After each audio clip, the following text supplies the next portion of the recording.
All systems go, Captain.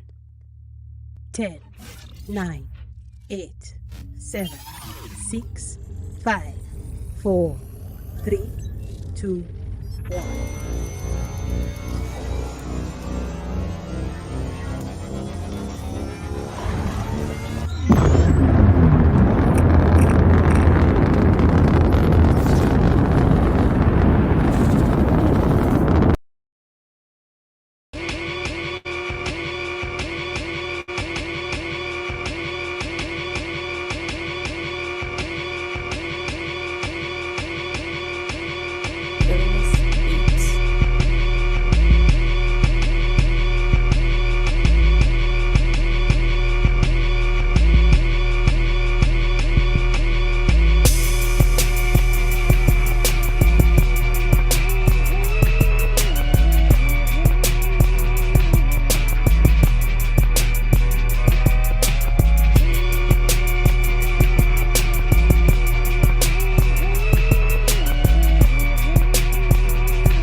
Hey everybody, it's your man on the wall, Chris Fury. Thank you for tuning in for another episode of Blerd's Eyeview. It's Thursday, so that's just one day closer to the weekend and one day closer to Friday. So if this is your first time here, thank you for tuning in. If you're on the IG channel, hello everybody over on IG. You can join the conversation on the YouTube channel where you can also show your support and your admiration and all that other great stuff by hitting that like, share, subscribe, hit that notification bell. You know the deal. And yeah, the ship's already in. So what's happening? Second in command, Lady Mandalore. What's happening? How you doing? Hi everybody. How you doing? Sleep is underrated. It is.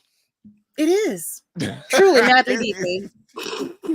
That is But not hi, how are you? that was not caffeine I was using just now. It was strictly me.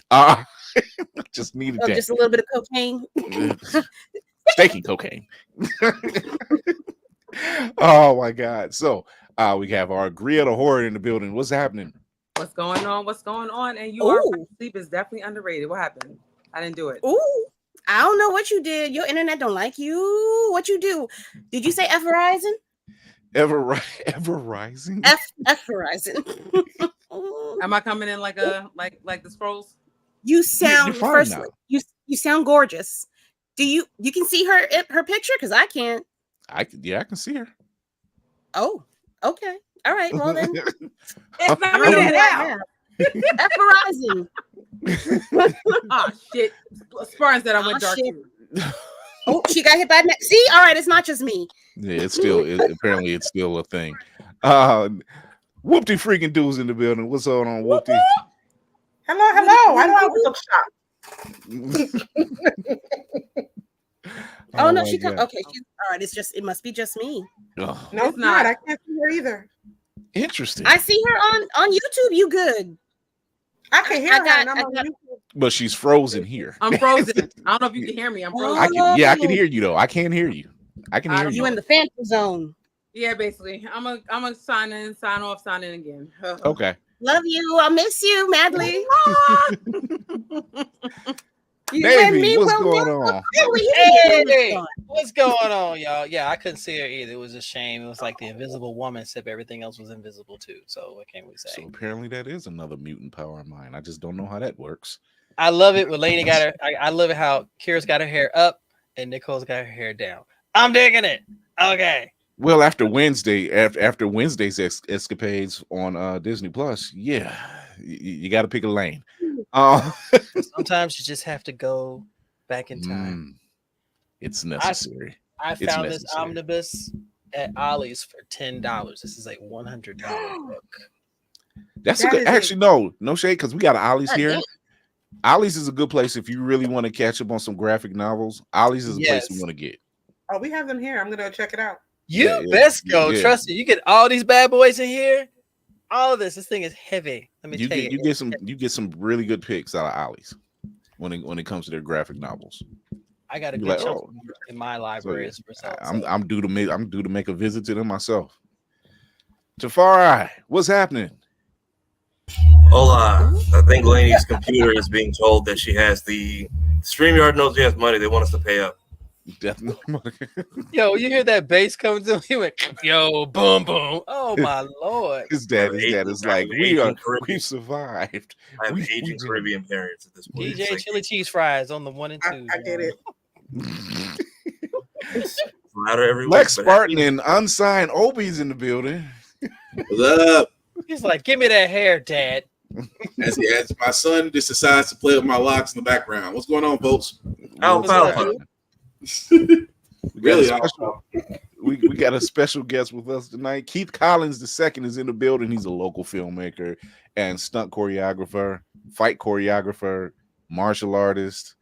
He was my cameraman for Fan Expo Cleveland. What's going on, Keith? There he is. He's up there. Hey, everybody. There he is. Hey. He was struggling with that mute for a second. Lady! Gotta be quick on the draw. What's going on, Keith? Right. I'm all right. How's everything? How's everybody? Doing good. All right. Doing good. Better. So, you said better.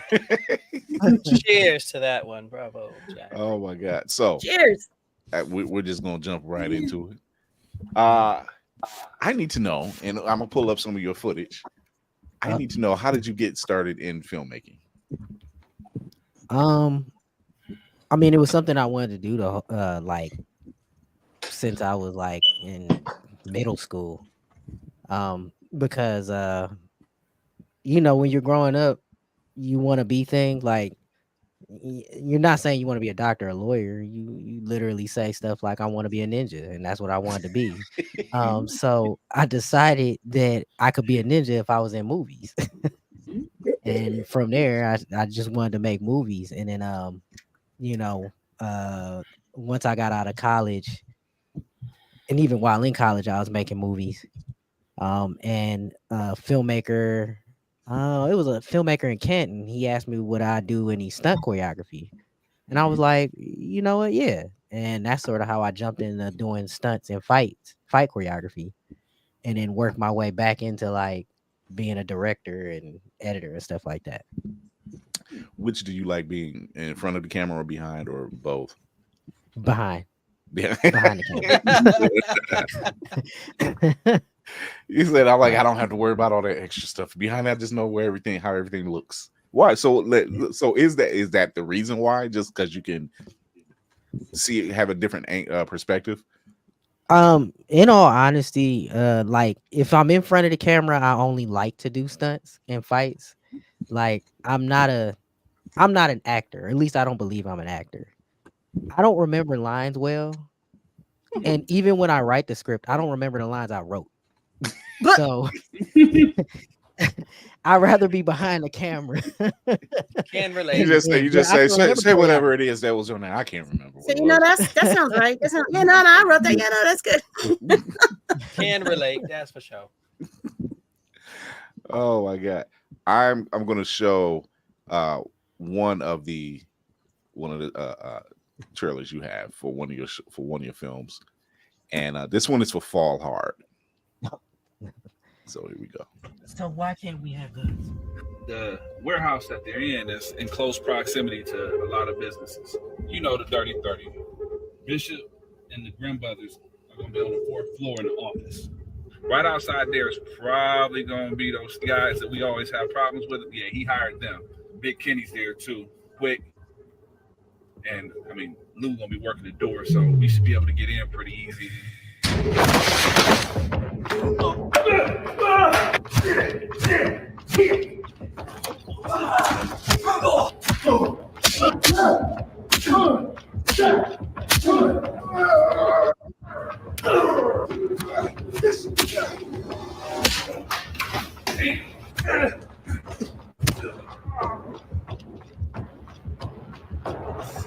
Boss, you want us to go help them out?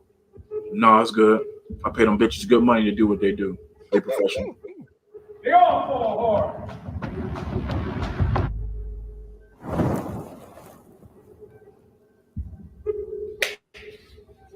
What's up? It was the look up for me. That's the moment when you say NDA. Yeah, nigga, don't ask. So, Keith, I know you because you're local. You're in the area. But tell the people, like, how did you get started in the martial arts game? My father. My father is like a 5th degree black belt, and he pretty much trained me all my life. So I need to have a talk in with my my mind, dad. like in my mind, I thought that life was a kung fu movie because that's how I was raised. Yeah, I need to have a talk with my father. It's like, oh, everybody does this. Oh, spinning roundhouse Your kicks on son the is weekend. gonna have Sure, a no talk with problem. you, Chris. I learned how to talk trash, and then back it up. You know what I'm saying? I mean, mine watched a lot of kung fu flicks. That was about it. So, Lady Mandalore. All right. It's gonna be easy. Or not. Pass. Next. I gotta think this one through. Wow. I'm so sorry. And I don't want to waste time. Hold on. Wow. Dang. Wow. Whoopty.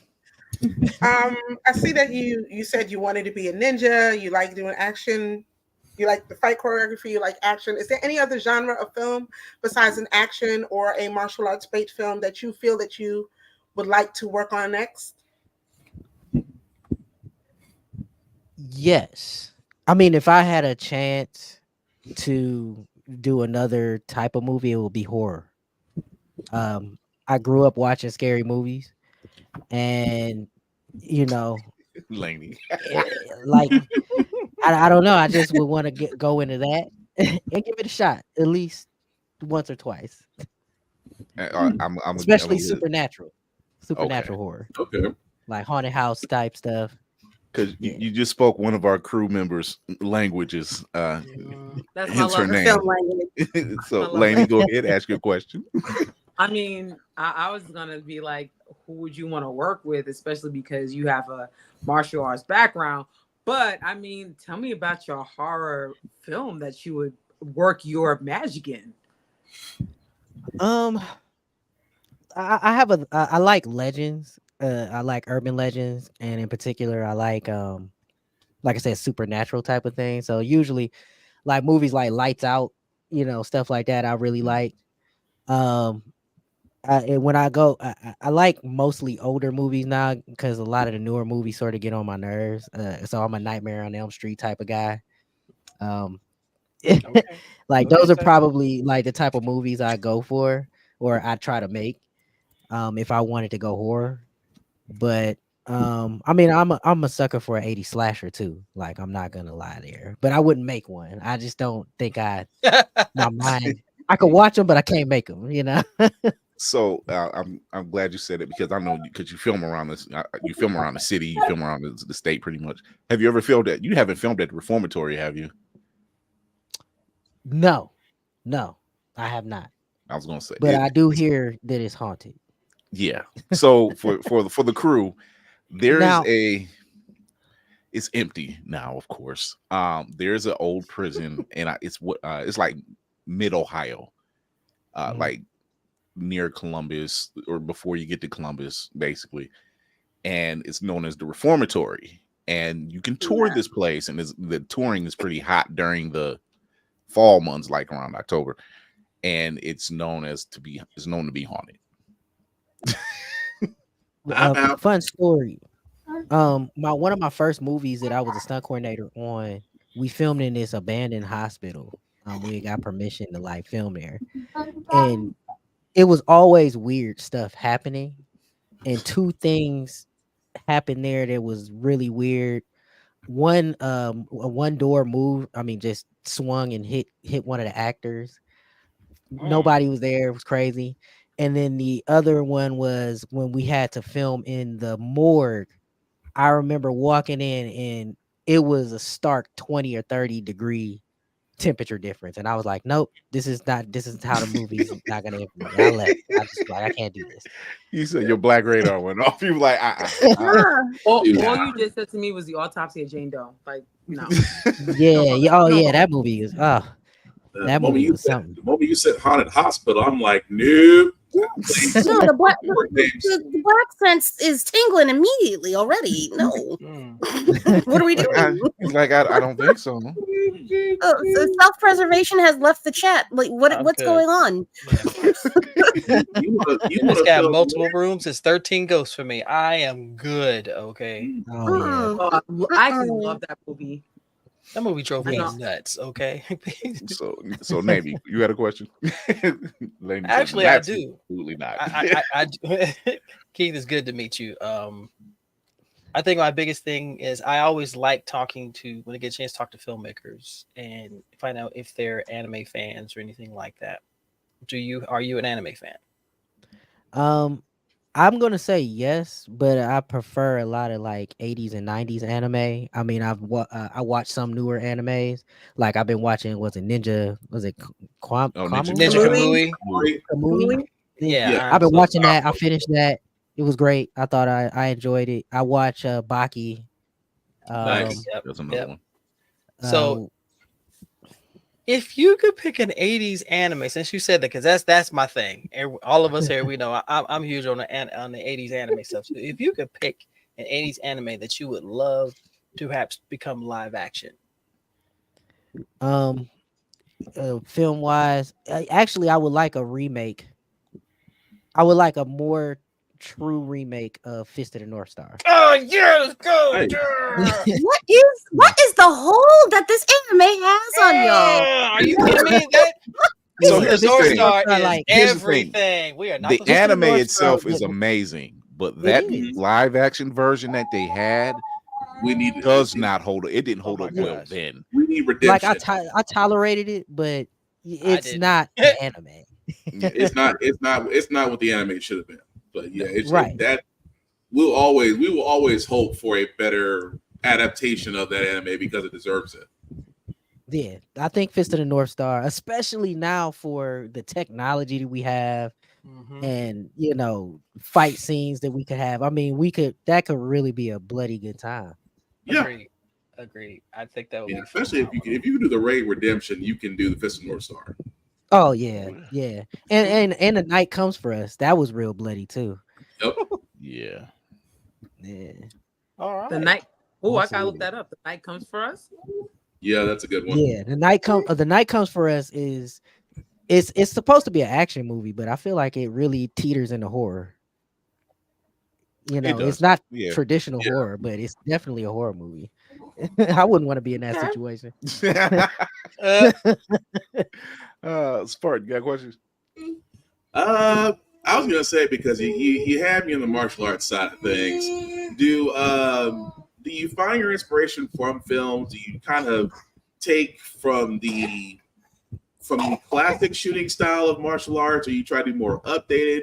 Do those elements usually go into your type of filmmaking, or you try to do a hybrid, or you try to be different? But really, what's your approach to that? It's usually I usually base it off of the story and the situation, especially like when I'm designing action and I'm trying to figure out, you know, what the story actually calls for. I mean, a lot of my inspiration does come from Hong Kong. So I like a lot of, like, you know, Yin Wu Ping, Corey Yin, Donnie Yin. You know what I mean? Like, that's probably where my core starts, and then I, you know, start to branch off and sort of do my own thing from there. But then the story will start to dictate to me what that, you know, what style should, you know, even happen in that movie, you know. Yeah, I mean, I get that, because, you know, some people love Seven Deadly Venoms, some people love Kill Shot, so completely different styles. But I see your point, though. I tell people that if you haven't seen Cynthia Rothrock and Michelle Yeoh fight together in the film, oh my gosh. Cynthia Rothrock was she was an anomaly, man. You see this little blonde haired lady like, "Hi, how you doing?" Meanwhile, bodies.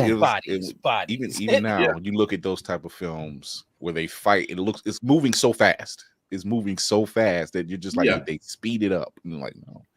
I mean, they did a lot of good. One of the main tricks that they used, which is Hollywood doesn't necessarily do, and I think they should. They played with speed while they were filming. So, like, it's, you know, film goes at 24 frames per second. They will push it to about 22, and immediately that makes it like faster. You know what I mean? And their movements are going to be quicker. It's going to look, you know, crisp. And you're dealing with, you know, their martial artists first and actor second. So it's going to look amazing. You know what I mean? That would explain it, man. Hitman and Master Z. And you know, Donnie Yen he's fast anyway. He's fast anyway. Donnie Yen is fast. Hitman in real life. That is Hitman in real life. Yeah, I seen him training, and he's just fast. Somebody tried to rob him a couple months ago. I heard he like beat him down. Yeah. Ladies and gentlemen, fuck around and find out it was a moment. I'm just saying, imagine you robbing Donnie Yen and realizing you about to be a highlight on World Star everywhere. Just like picking a fight with Tyson. Oh, somebody else is about to find that out. Never mind. Tafar, you got a question? I was gonna say, do you have a favorite martial arts movie or actor that inspires you, or that just you enjoy watching whenever, like when the TV's on, we just got to stop and watch it?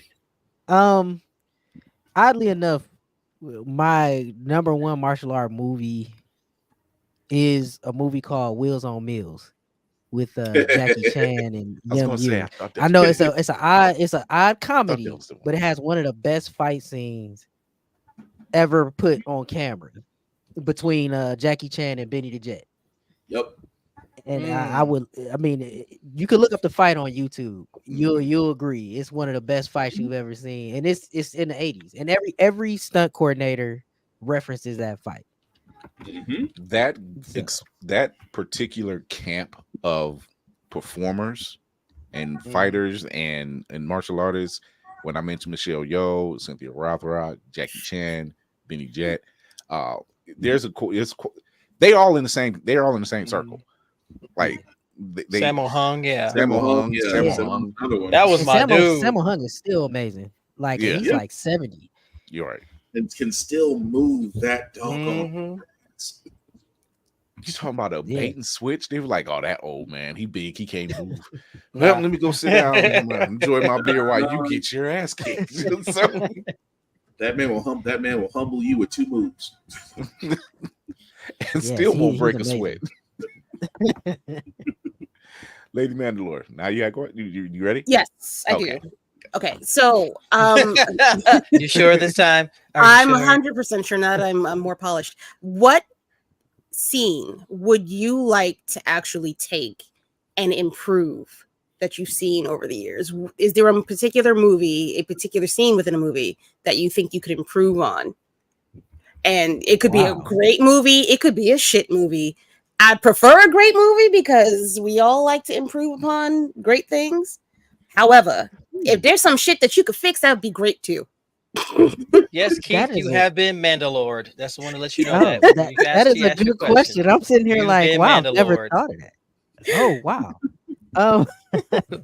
You have officially been Mandalord. Congratulations. Sorry, it's been a long day. I would have came up with it sooner, but I had to get my words together. Wow. You have there's so many fights going through my head. But wow, I can't. I'm sorry.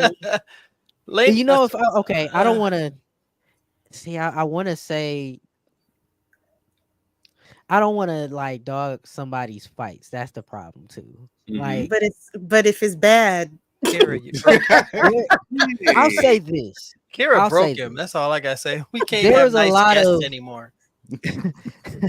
There's a lot of 90s martial art movies that had a particular choreographer, and he was like everybody's go-to choreographer until like Jeff Amata and Dan Inosantos and you know those type of choreographers came in, and I really wasn't a fan of his fights because they were always slow, even though they were martial art fights. And usually they were Chuck Norris movies. I like Chuck Norris. I was gonna say either CN or SS. It's one of those two. Yeah, you know. So I like Chuck Norris movies. I'm just saying some of the fights, especially seeing Chuck Norris go up against Bruce Lee, and that fight is great. We know what Chuck Norris is actually capable of. You know, and Bruce Lee, and it's not doing roundhouses and tight jeans and cowboy boots, baby. You're right. That's true. They test them Levi's in them movies, boy. I'm telling you, Levi Strauss had to worry about testing everything. Just be like, put him on Chuck Norris, see what happens. Or they say, or as they say, it's not Chuck. Or they say it's not Chuck Norris is doing the roundhouse. It's the camera that's moving around Chuck Norris. So. Right. So, yeah. I was either. I had a feeling he was either going to say I was going to go with Steven Seagal personally. Well, once again, if we go with Steven Seagal, I would choose the movies after Under Siege. I was going to say the same thing. The movies, that help. He needs help. He was only good at coming out of the shadow. That was the only thing he was good at. Everything else was just horrible. I must say, Seagal did that one step move. It's like that one. It's like you ever noticed any of his movies? He got that one. He's only got one step. As soon as he gets behind the head, that's it. It's a variation of different sides.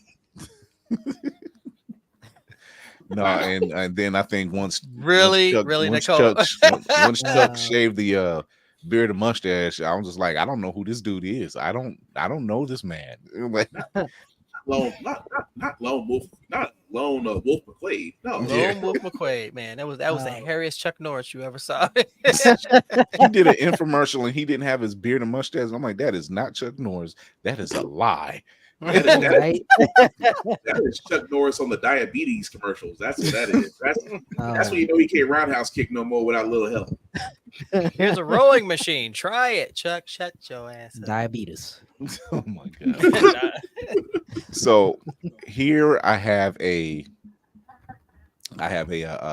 one of yours. It's a shorts promo for Attack of the Shorts, actually, which is coming up. A lot of these look interesting, and I've seen a couple of them that you had sent me before. All right, and here we go.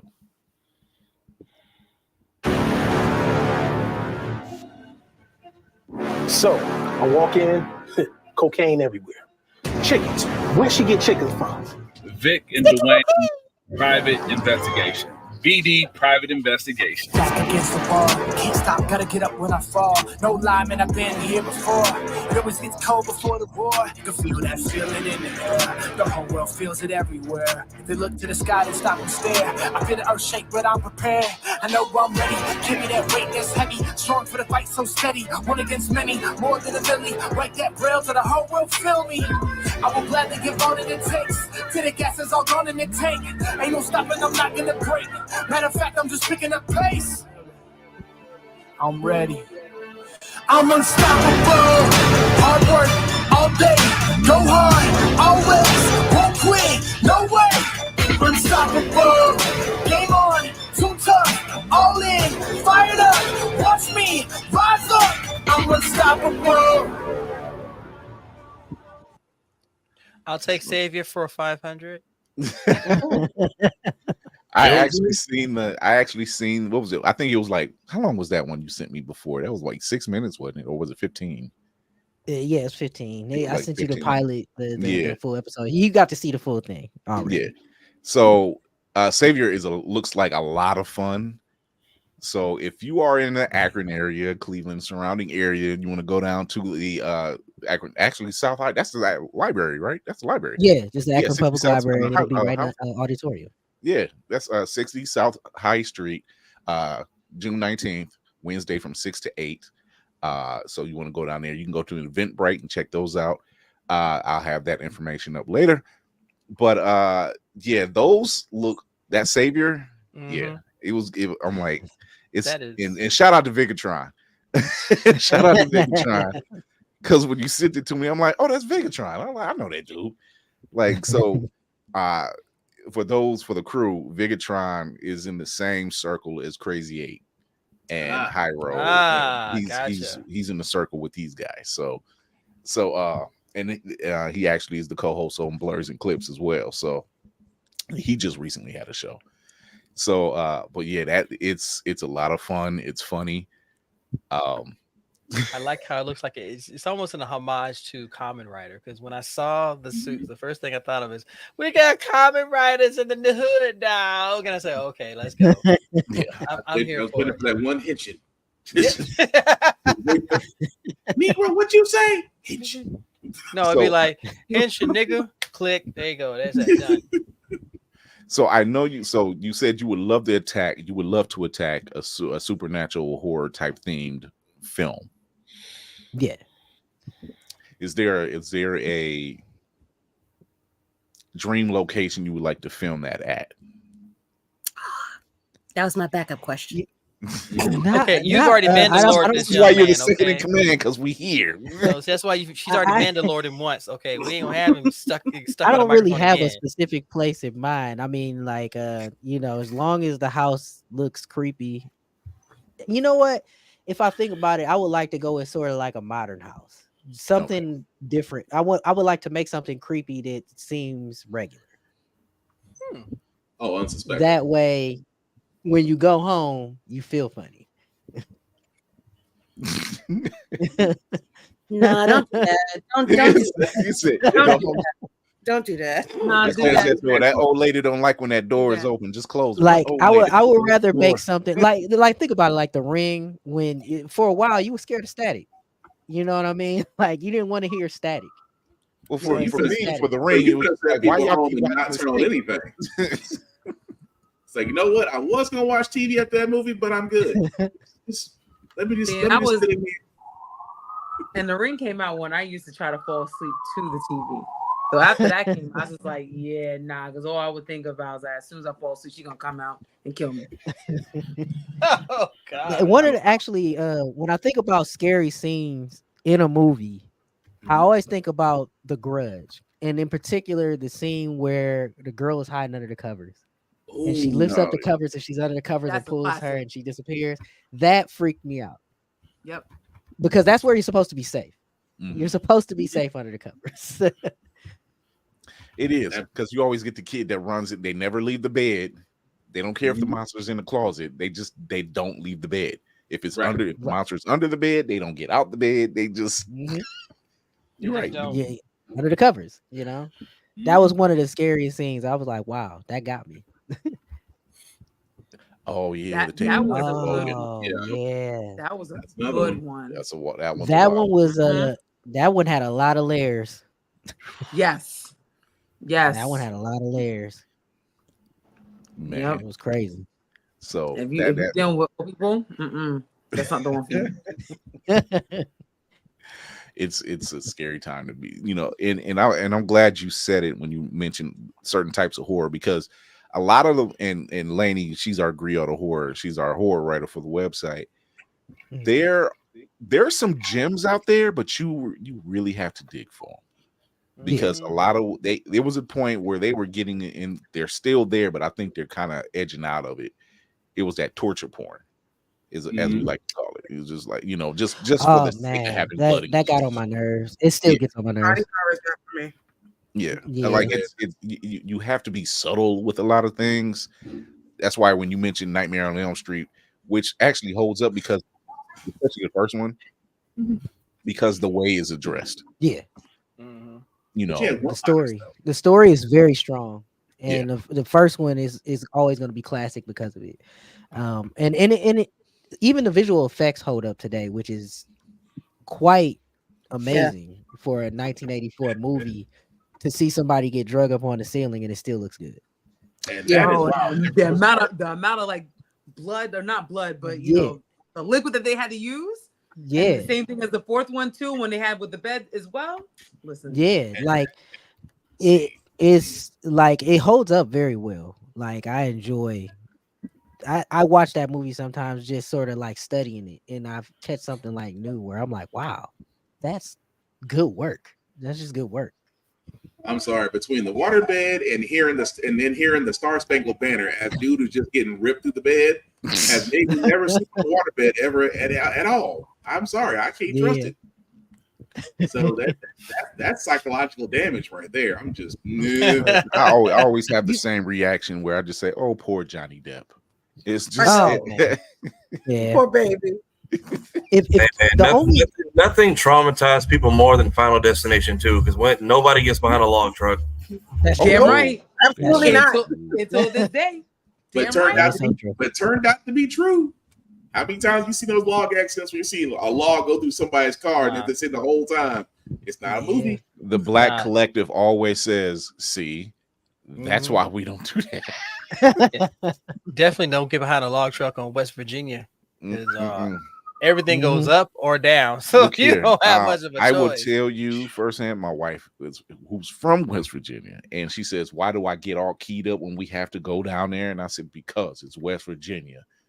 I've seen horror movies about West Virginia. West Virginia, yeah, you know it. You're right.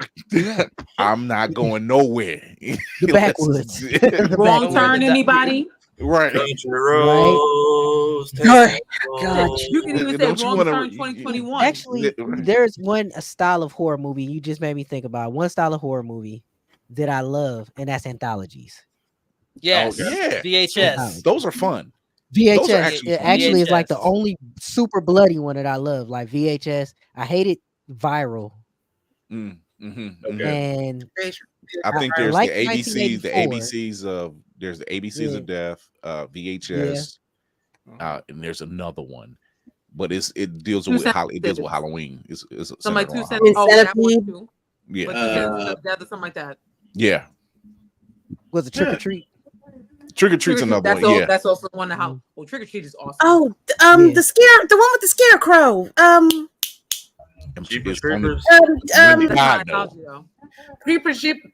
Creepers. Yes. I don't even watch Jeepers Creepers. I don't watch Jeepers Creepers that anymore, is a blasphemy, especially now that I know about the creator. To me, that movie's just a warning to mind your own business. Basically, mind your own business. That's Go a home. fact. I'm just saying, if you couldn't kill him, you could dissect him. Hey, Tosh. You had a machete. That's all I'm saying. Nobody ever thinks in a horror movie. That's the only thing. Tosh knows what I'm talking about. Jeepers Creepers creator is a creeper. Exactly. Oh yeah. Whatever this story. Well, that ain't a tongue twister right there. Oh yeah. So yeah, and horror anthologies they hold up pretty well. Yeah. especially Hell when House they're told, LLC did a really good I one too. Yeah. I probably say like the story that got me the most out of like an anthology was in VHS 2. It was with a cult in Yes. in the Philippines. Yeah. Oh my gosh, And that was insane. that like I'll never forget when I was sitting with my wife and my brother, and when it ended, we were just quiet. Like we didn't like know what to think. That was all you could do. It's like, what the hell just happened? Yeah. Like we had to pause the movie for a second because we were missing the next story because we were like in thought as to what just went down. Like it was just messed up. I can't think of the name of it, but I know the dude who did the raid, who directed the raid, did that segment. Huh. And I was just He definitely like, he made his money. whoa, like I would have never thought that it came from him because all he's done was action movies. So, yeah. Well, homie earned his money, that's for sure. Because oh my gosh. Yeah, that one was crazy. And actually part 2 had some of the best stories of the whole anthology to me. Right. We're going to take a quick break. We're going to be right back with Keith Collins the second. We're going to talk about some more horror anthologies, some more action films, and what's his dream action film, pals, possibly. We'll be right back.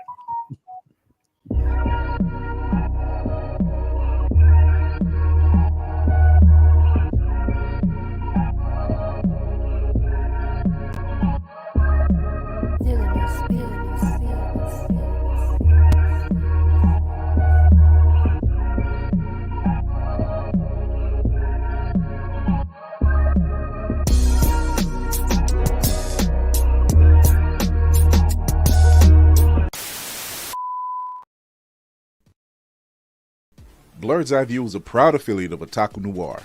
Use the code blerdseyeview for 10% off on all items. With a different nerd-themed box filled with items made by talented blerds across the country, you surely will not be disappointed. Go to otakunoir.com. Otaku Noir, the #1 Blerd mystery box company.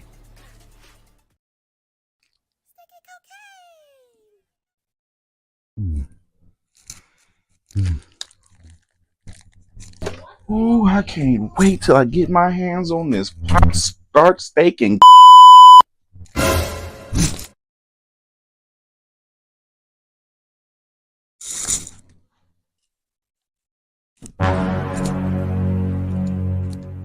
tell me that's not the last pop start cake steak.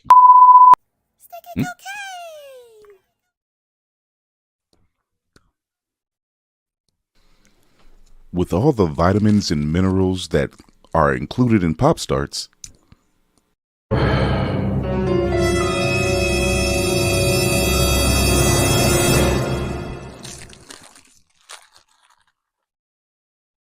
they still manage to bring a family together.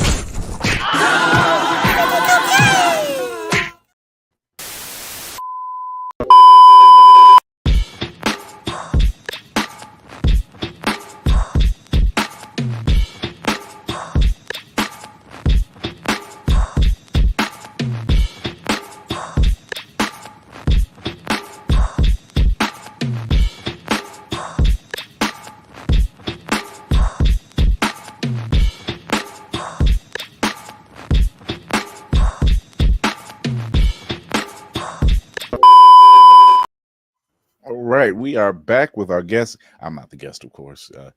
Here, this is the guest. Keith Collins II. So I know you've done. We've seen the trailer for Savior, which is a combination of a comedy / action / sci-fi. Right? Is the sci-fi angle something you really like to play with? Yeah, I'd like to delve more into sci-fi. The problem with sci-fi as an independent filmmaker is just expensive. That's really it. It's expensive, and practical effects come into play. Right. It's not easy. It's not easy. Like making Savior was probably one of the hardest things I've ever done, but I think for what we did, it came out really good. Yeah, it's just from seeing the trailer for it, and I'm like, okay, the suit is one thing. but the actual phasing in, the electricity looks, and that's where your money starts to come in. Yeah, it was a lot of work, and for me, it was a lot of learning. You know what I mean? I've been doing visual effects, but this was like putting all of my visual effects skills to the test. Right. Navy. First of all, I did find it was called Safe Haven on VHS 2. Oh yes, it's called yes, Safe Haven. Safe Haven. That y'all ain't seen VHS 2, you need to see it. It's Laney approved. It's Laney approved. Oh, I man. like that. That's the tagline now. It's Laney approved. I like this horror movie. Laney approved. And watch it with people. Watch it I with feel people. like I would Trust put me. that in there. Yes. Thank you, Davey. Always, you know I got you. It's going on a shirt. So with everything that you've done as far as film, like you said, you're not an actor, but you know, create a filmmaker, stuntman, anything like that. Is there something that you want to explore but you haven't yet? I don't think so. I think like I found sort of the things that I like, and I found my niches that I like, and I sort of want to stick to them. Like, honestly, the only reason I act is when I can't find the actor to like do the movements that I need them to do. You know what I mean? Other than that, I wouldn't be in front of the camera. You know, I'm just doing it so I can make sure that the project can get done or get started. And then, like for Savior, it's technically a show, and I plan to recast somebody in that role. Okay, You know, I like that. What about you, Spartan? Oh no, I was gonna kind of piggybacking on Savior a little bit. So the thing is about sci-fi, it's like it's a really broad area of cinema that you can go into. So I guess my question being is because of course Savior, like me and Navy, joked about it, you know, being that there's a common writer kind of influence on it. Do you like to explore that genre, or do you have a specific set of cinema, a specific set of direction that you want to go into it, or it's just whatever tickles you at the moment that you think like, oh, this would be a great idea to go forward with in that kind of direction? when I was thinking of Savior, I was like, I wanted to make, or the best way to describe it is, Brother from Another Planet meets Guyver.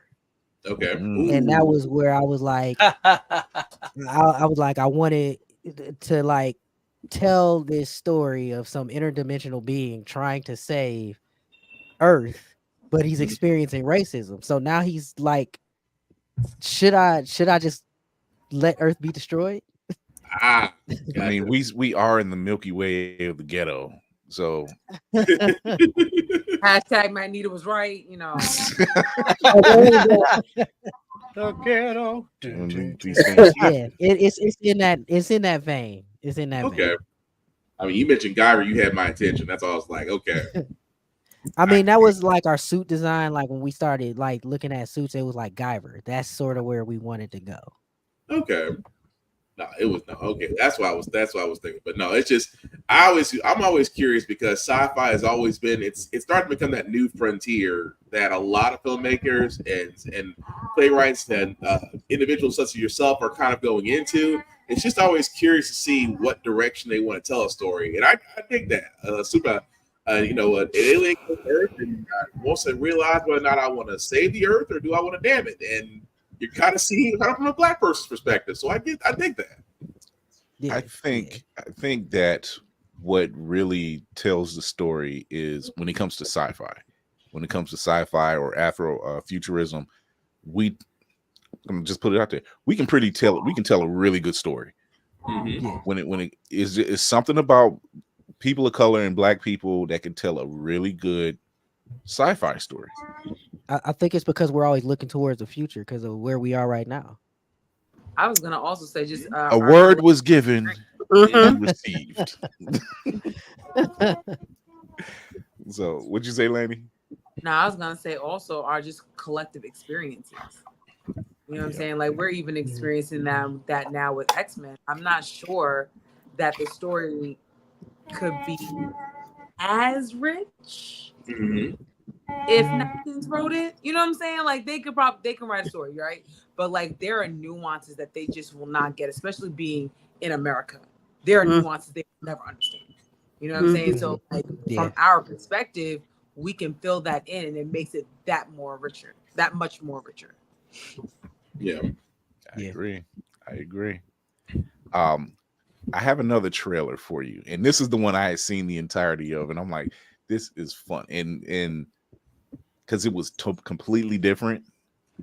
And then I seen you and Jerry Sir, who is also a martial artist, and I'm like, oh yeah, it's about to be a party in here, because he's also another local actor, and he's in the martial arts and stuff. And this one is Rumble TV. Go. No matter what I did the night before, I always make sure to stay in shape by getting up early, getting that work in. The day I don't get up is the day I lose. By the time I meet up with them, they already beat me. They're already ahead. The concept was simple. One man versus the world. A $30 million prize. Yes, I know he's in a lot of pain and I know it hurts, but we're almost there. That big. Yeah, that girl is a little shaky, but Lord have mercy, have you seen a party? All they would have to do is say this phrase. It's time. I'm here to fight. It's time. Rumble. I knew games we eventually kick up, but this dude, he just broke all the rules. What do you think? That man was trying to hurt me.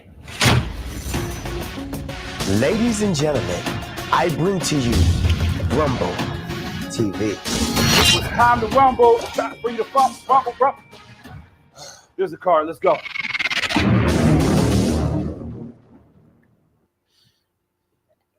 Rumble TV. So tell the people what this one's about. Oh yeah, definitely tell us what this is about. Rumble TV is shot as a reality show, and it's about this character Phil, who pretty much has to fight his way through tons of people in the last 3 episodes of this season to win $30 million. And he's trying to live his life as normal as possible while this is all going on. It's the gauntlet for me. just the card getting thrown. It's like it's only if on site was a movie. Right. I mean, especially in the church. Like nowhere it's safe in the church. So yeah, because I watch this movie, and I'm like, all right, he gonna have some kind of not the pastor. Jesus. that pastor there said you missed the collection plate for the last 3 weeks. Maybe what you owe. And the Lord said, "Wang." I'm like, they fighting in the Lord's church. In the world. Mink, mink, mink, mink, mink. So wow. Wild. So how did you come up with this idea? Me and a friend had been talking about that idea for almost 20 years. We were trying to sort of just figure out when would be a good time to do it, and like at the time we had talked about it, like reality shows were just coming out, and we pretty much had years to watch reality shows. So the best way to describe Rumble TV is Real Housewives of Atlanta meets a Jackie Chan movie. It's just everything is going wrong. You never feel safe. You're always on edge. It was like I said, it was a 20-year like talk until we finally, one day after I finished my first feature, Assassin's Game. My friend, his name is Marcel Dorsey. He was like, "Hey, you remember that movie we always talk about, Rumble TV?" And I'm like, "Yeah." he was like, "You think we could do it?" I said, "If you write the script, we'll do it." And he wrote the script in a week. Ooh. And I had no choice but to do it. Like I was like, all right, let's do it. So that was a challenge accepted. The movie is a social satire. It really is a social satire, but it's an action film. I tell you what, there was a point in the film where the main character Phil, and I'm just like, this brother got to get some kind of sleep. Jesus. just one day. Like that, and when the brother couldn't say the line, he just said screw it and threw the card. I thought about Harlem Nights. So the scene of Harlem Nights when Jack couldn't talk to him. My man was stuttering. He was to make it dead and then knocked out. You know, I knew what you were saying. I just couldn't get it there. You know, so but yeah, I see. So it was.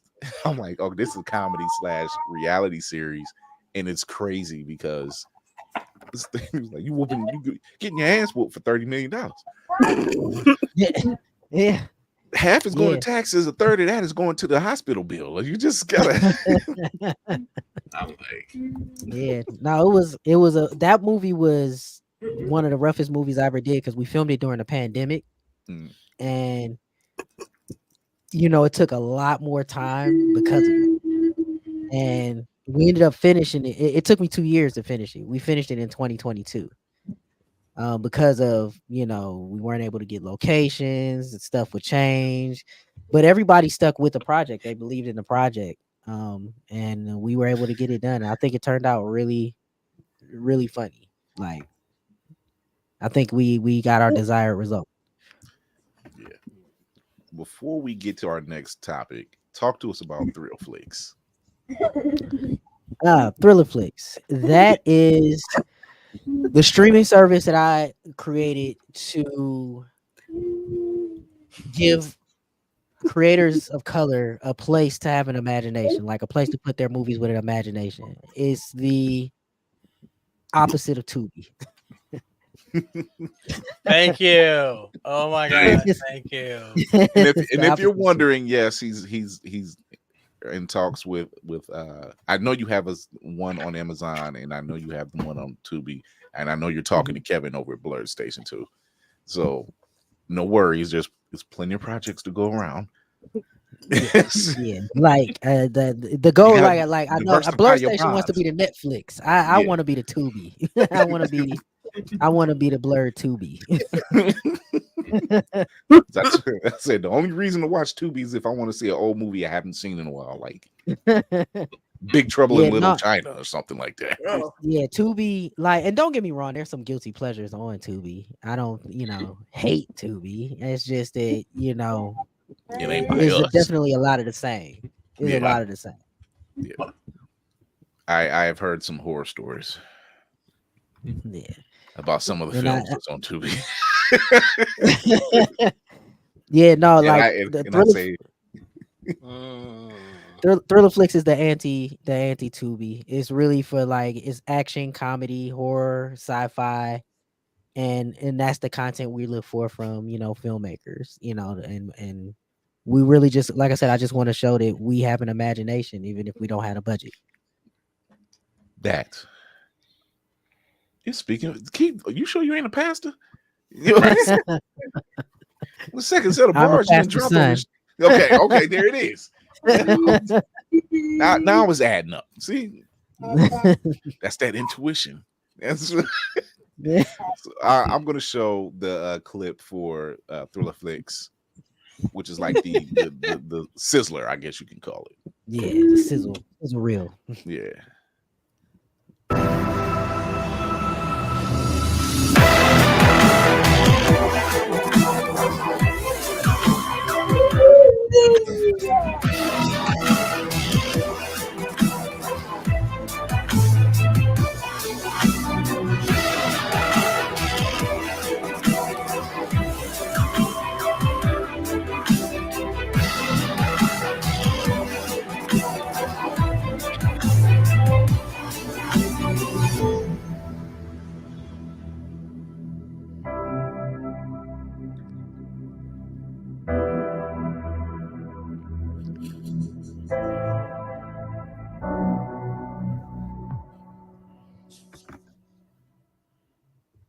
will say, sir, I've seen other skeletons move not nearly as smooth.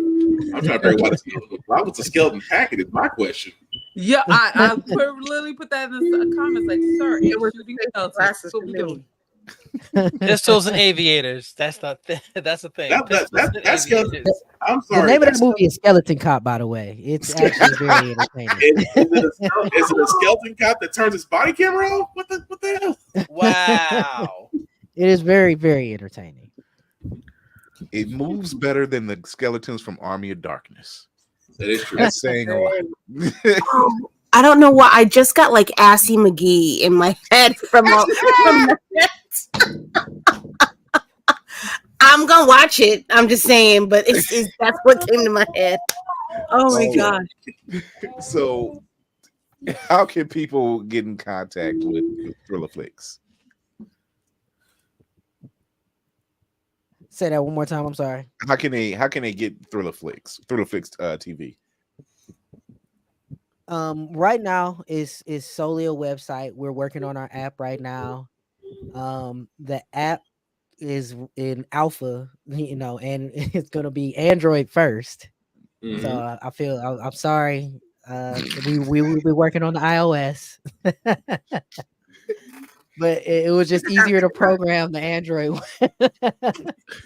Take your time. So it's coming. It will come. Hopefully, it'll come. Very soon.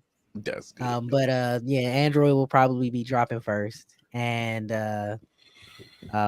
but right now you can go to thrillerflix.tv and you can get a subscription, which is $40 a year or $4 a month. That's not bad, actually. It's good dollars. Chief, can you stick around to talk? Did you watch X-Men? Have you watched X-Men? Yes. Okay. Can you stick around to watch for our discussion? Yeah, sure. I want to hear what other people have to say about it. All right. Well, we are getting right into it. We are talking X-Men 97, episode 9, Tolerance is Extinction, part 2.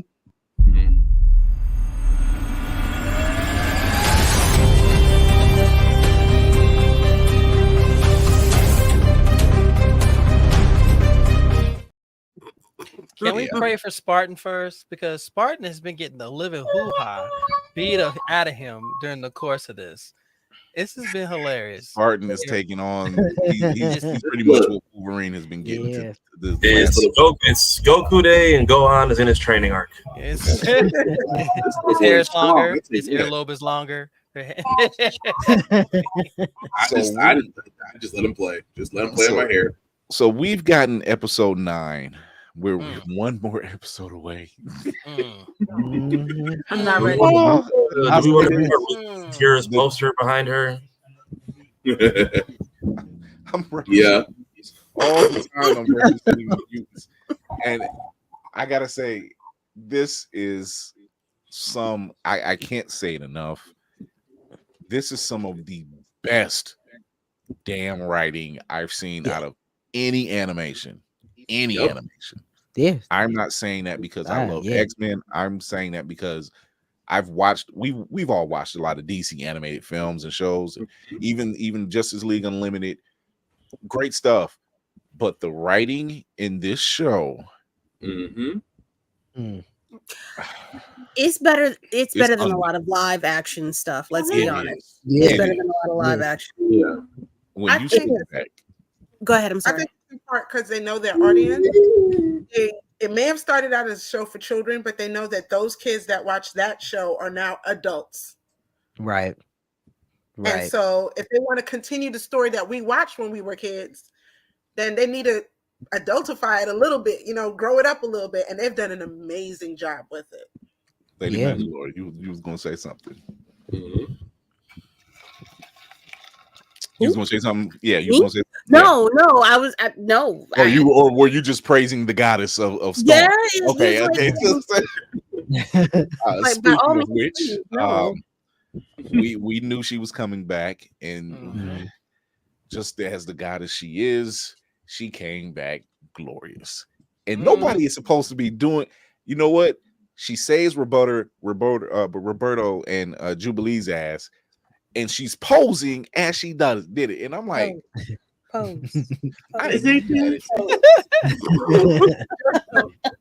Because it's her, you know. They both like with couple her own models. theme music. She has her own theme music. That's her theme music. Just like a true black mother, she got her groove back and then her babies. Wow. Also, this is that Christian brother. That's a Tyler Perry movie. No, she's not. She got forged. She got forged. We are complete. Even Ford said it. I mean, Ford does have the build of the shirtless, light-skinned gardener who's like, He's not that light. He's not that Those pools stay clean all the time. Okay, those pools stay clean all. What's going on, Kuma? Over at Nerdy Bear Studios. He's jumped in the chat over in IG. You can join the chat. You can definitely join the chat over in YouTube. What up, nephew? Comment scene. But yeah, even Forge said it. You know, he was just like, oh, she's doing her goddess modest routine. Everybody in her vicinity knows Storm's shit. There ain't no question. She ain't got to say it. She got her people to say it for her. She ain't got to say it not one time. And when she sees Jean, and she's like, Jean dropped everything she was doing. She was this house. She literally dropped everything she was doing. My girl is back. That's all she cared about. You're like, we the only two Omegas up in this place. We're like, how'd you leave me with these people? I thought I lost you. But yeah, it is this particular scene. I'm jumping ahead, but this particular scene right here, Mm-hmm. I was like, that's a line. Yep. Make them weather your mind. Make them mind your weather. And I'm like, oh. Yeah, y'all knew what y'all was doing when y'all did that. I had to keep watching it because I'm like, despite everything that's going on with the X-Men, you know, trying to shut down Bastion, now trying to stop Magneto, get the Earth set back right. They are still a better team than the Avengers. Yeah, yeah, yeah, they are. Red and blue, red and gold team, or blue and gold team. I'm like, they shot it out. They shot it out. That's from the comics. Yep. Yep. I was like, the blue and gold team, they got it. Yep. There were so many geek out moments in this episode. How could you not have lost your mind? I mean, good grief. How many of us shot at our TV? How many what? I'm sorry. Shouted or screamed at the TV. I shot it at the phone. I was silent at the phone because I was at work. So I was like, oh! A couple different times shot it. I mean, at the TV. Yo. But yeah, it was the silent scream at the phone at work. It was the scream at home, in the office, and in the living room, and in the bed. That's right. I watched it 5 times already. I'm only up to 3. Don't judge me. Every episode I've watched at least 5 times because there's so much to break down from it. Right. Yeah. There's so much. You figure it. We get more story in 30 minutes. Well told stories that have cohesion and make fucking sense. And there's no plot holes. Where's the point of hole? Point of hole. Right. I'm just happy to see, you know, their powers being used properly for once. Yes. Like the way your mind sees it, the way you've seen it in the comics, they're using them, and you're like, thank you. Thank you. Yeah, I don't think Morph is Mystique. I think Morph is our legal loophole. He is just a walking cameo machine for people we can't bring in fully. When he morphed into the Hulk and used Hulk's powers better than the Hulk did, especially the twirl into the Sentinel. Yo, he morphed into the Hulk. Jean surrounded him with a force field that gave him that extra kick. I'm like, we are here. You basically did a fastball special with the Hulk, but I am not complaining. It was like a Marvel vs. Capcom move, wasn't it? Yeah, pretty much. Yeah. They've taken every level of nerddom of media that the X-Men have been in, because even Rogue, when she did her kick in her episode, I'm like, that was a Marvel versus Capcom move. Yeah. And I'm like, y'all, all the bases? Y'all covered all the bases?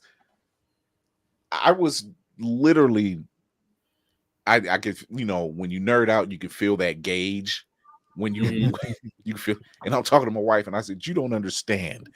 This show's been on for over 2 months, and it hasn't been a drop. Yeah, like the ratings has been at 10 every week. Keep on wanting to pull a Snoop Dogg. This mother don't miss. This whole doggone time. It's everything a woman has ever wanted, and it's just consistent. Thanks, So consistent. Did you really just pull a K dot right now, Lady Mandalorian? Yeah. Spartan, everybody's pulling the K dot. It's just I prove that. He inspired a nation. I love how they cast Charles as the perfect scapegoat. Yo, fuck Charles, man. For his return. He was everybody went in on him that could. And it wasn't enough. No. It wasn't enough. Oh, wow. I will say this. I will speak for him in this term. When he's talking to President Kelly, and President Kelly says what he says, he was like, no, Magneto was a man who has been pushed too far. He's seen it 2 times and been proven time. I'm like, that is the most sensible thing you've said. Ever. Because it's right. He's like, y'all pushed him too far. But that's because Chuck loves Mags. Yep. He'll never put him down. He will never put Magneto down, although he should have done it 3 times already. I didn't catch that they were like in like some weird telespace when he was talking to Kelly. But yeah, I didn't like how they kept flipping. It's like, you gave the bad guy your school, and I'm like, and y'all nuked an entire country with a child in his arms for like the 3rd time. So who's really at fault here? Magneto told him, he said, I watched a child eyes vaporize in his skull after I told him that I would keep him safe. I'm like, do you understand? Listen, I mean, he said it in the first episode where he said, "Don't let me let you down." Yeah, and he meant that shit. So he said, "Let's go." It's like, you do this, it's on site. I'm giving you the warning. You destroyed to his credit, he stepped up and he Right. tolerated as much as he could, but he snapped, and he had a reason to snap. He had a reason. And here comes Charles. Please But, don't you do know, it. We've had many The people only die. question that I do have, and I understand why it's not going to happen due to story, but it was like, why did he take his anger first out on Bastion? I think Because Bastion is, to me, what everybody feels Charles is. I think he's a terrible mutant. I think in terms And he of thinks because we already know that Bastion himself, he won't shut down from an EMP, and I think Magneto might know that, thinking ahead in terms of chess, and so he's just like, I think he's thinking in terms of, I need to shut this down right now. I don't have time to pick and choose. I gotta shut this down and then start it up. But let's not also forget, Bastion sat there and told him, I'm not the enemy. I wasn't the one that destroyed Genosha. They did. He sat there while giving him a shave and a haircut. I'm not your enemy. If you really think about it, I'm not the one that destroyed Genosha. The humans did. I am merely, I am merely just a product of their actions. The same actions that you deny and your friend Charles protect. So, I mean, if you really think about it, Bastion slick sat there and told Magneto, like, it ain't me. Lady, put the signal up. Let's go. At this point, if I'm Chuck, I would just lie to calm him down. Are they gonna fix Genosha? Nigga, we know 2 time travelers. Maybe. You on point with the faces today, boy.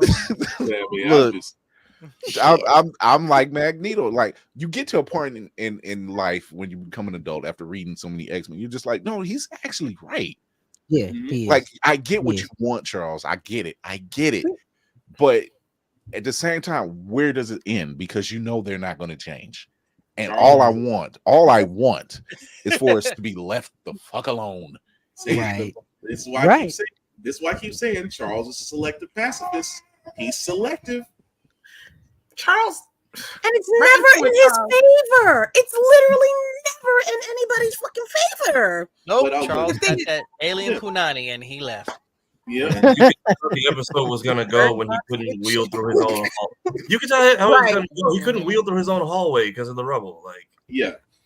But I Charles, will say, Charles, no, go ahead, Lane. Go Charles ahead and does talk. everything with great intentions. He means well, but the problem is, like I've said before, the road to hell is paved with great intentions. He doesn't believe in the agency of the other people that he's using to fight this war. He doesn't. He doesn't. Yeah. At the end of the day, Charles think I'm the end all, the be all. I know how things are supposed to end. I know how they should be, and because of that, he will not grant agency to the other people who are basically on the ground fighting the war for him. And that's when he messes up. He knows everyone's minds, but not their hearts, and it's fucking weird. It's weird.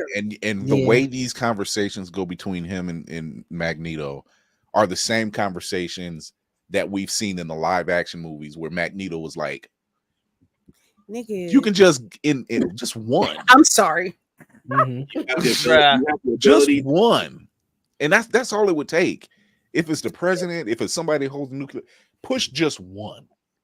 You had just the to let ability them know that every human on the planet, and yet you chose to say that we have to listen to them.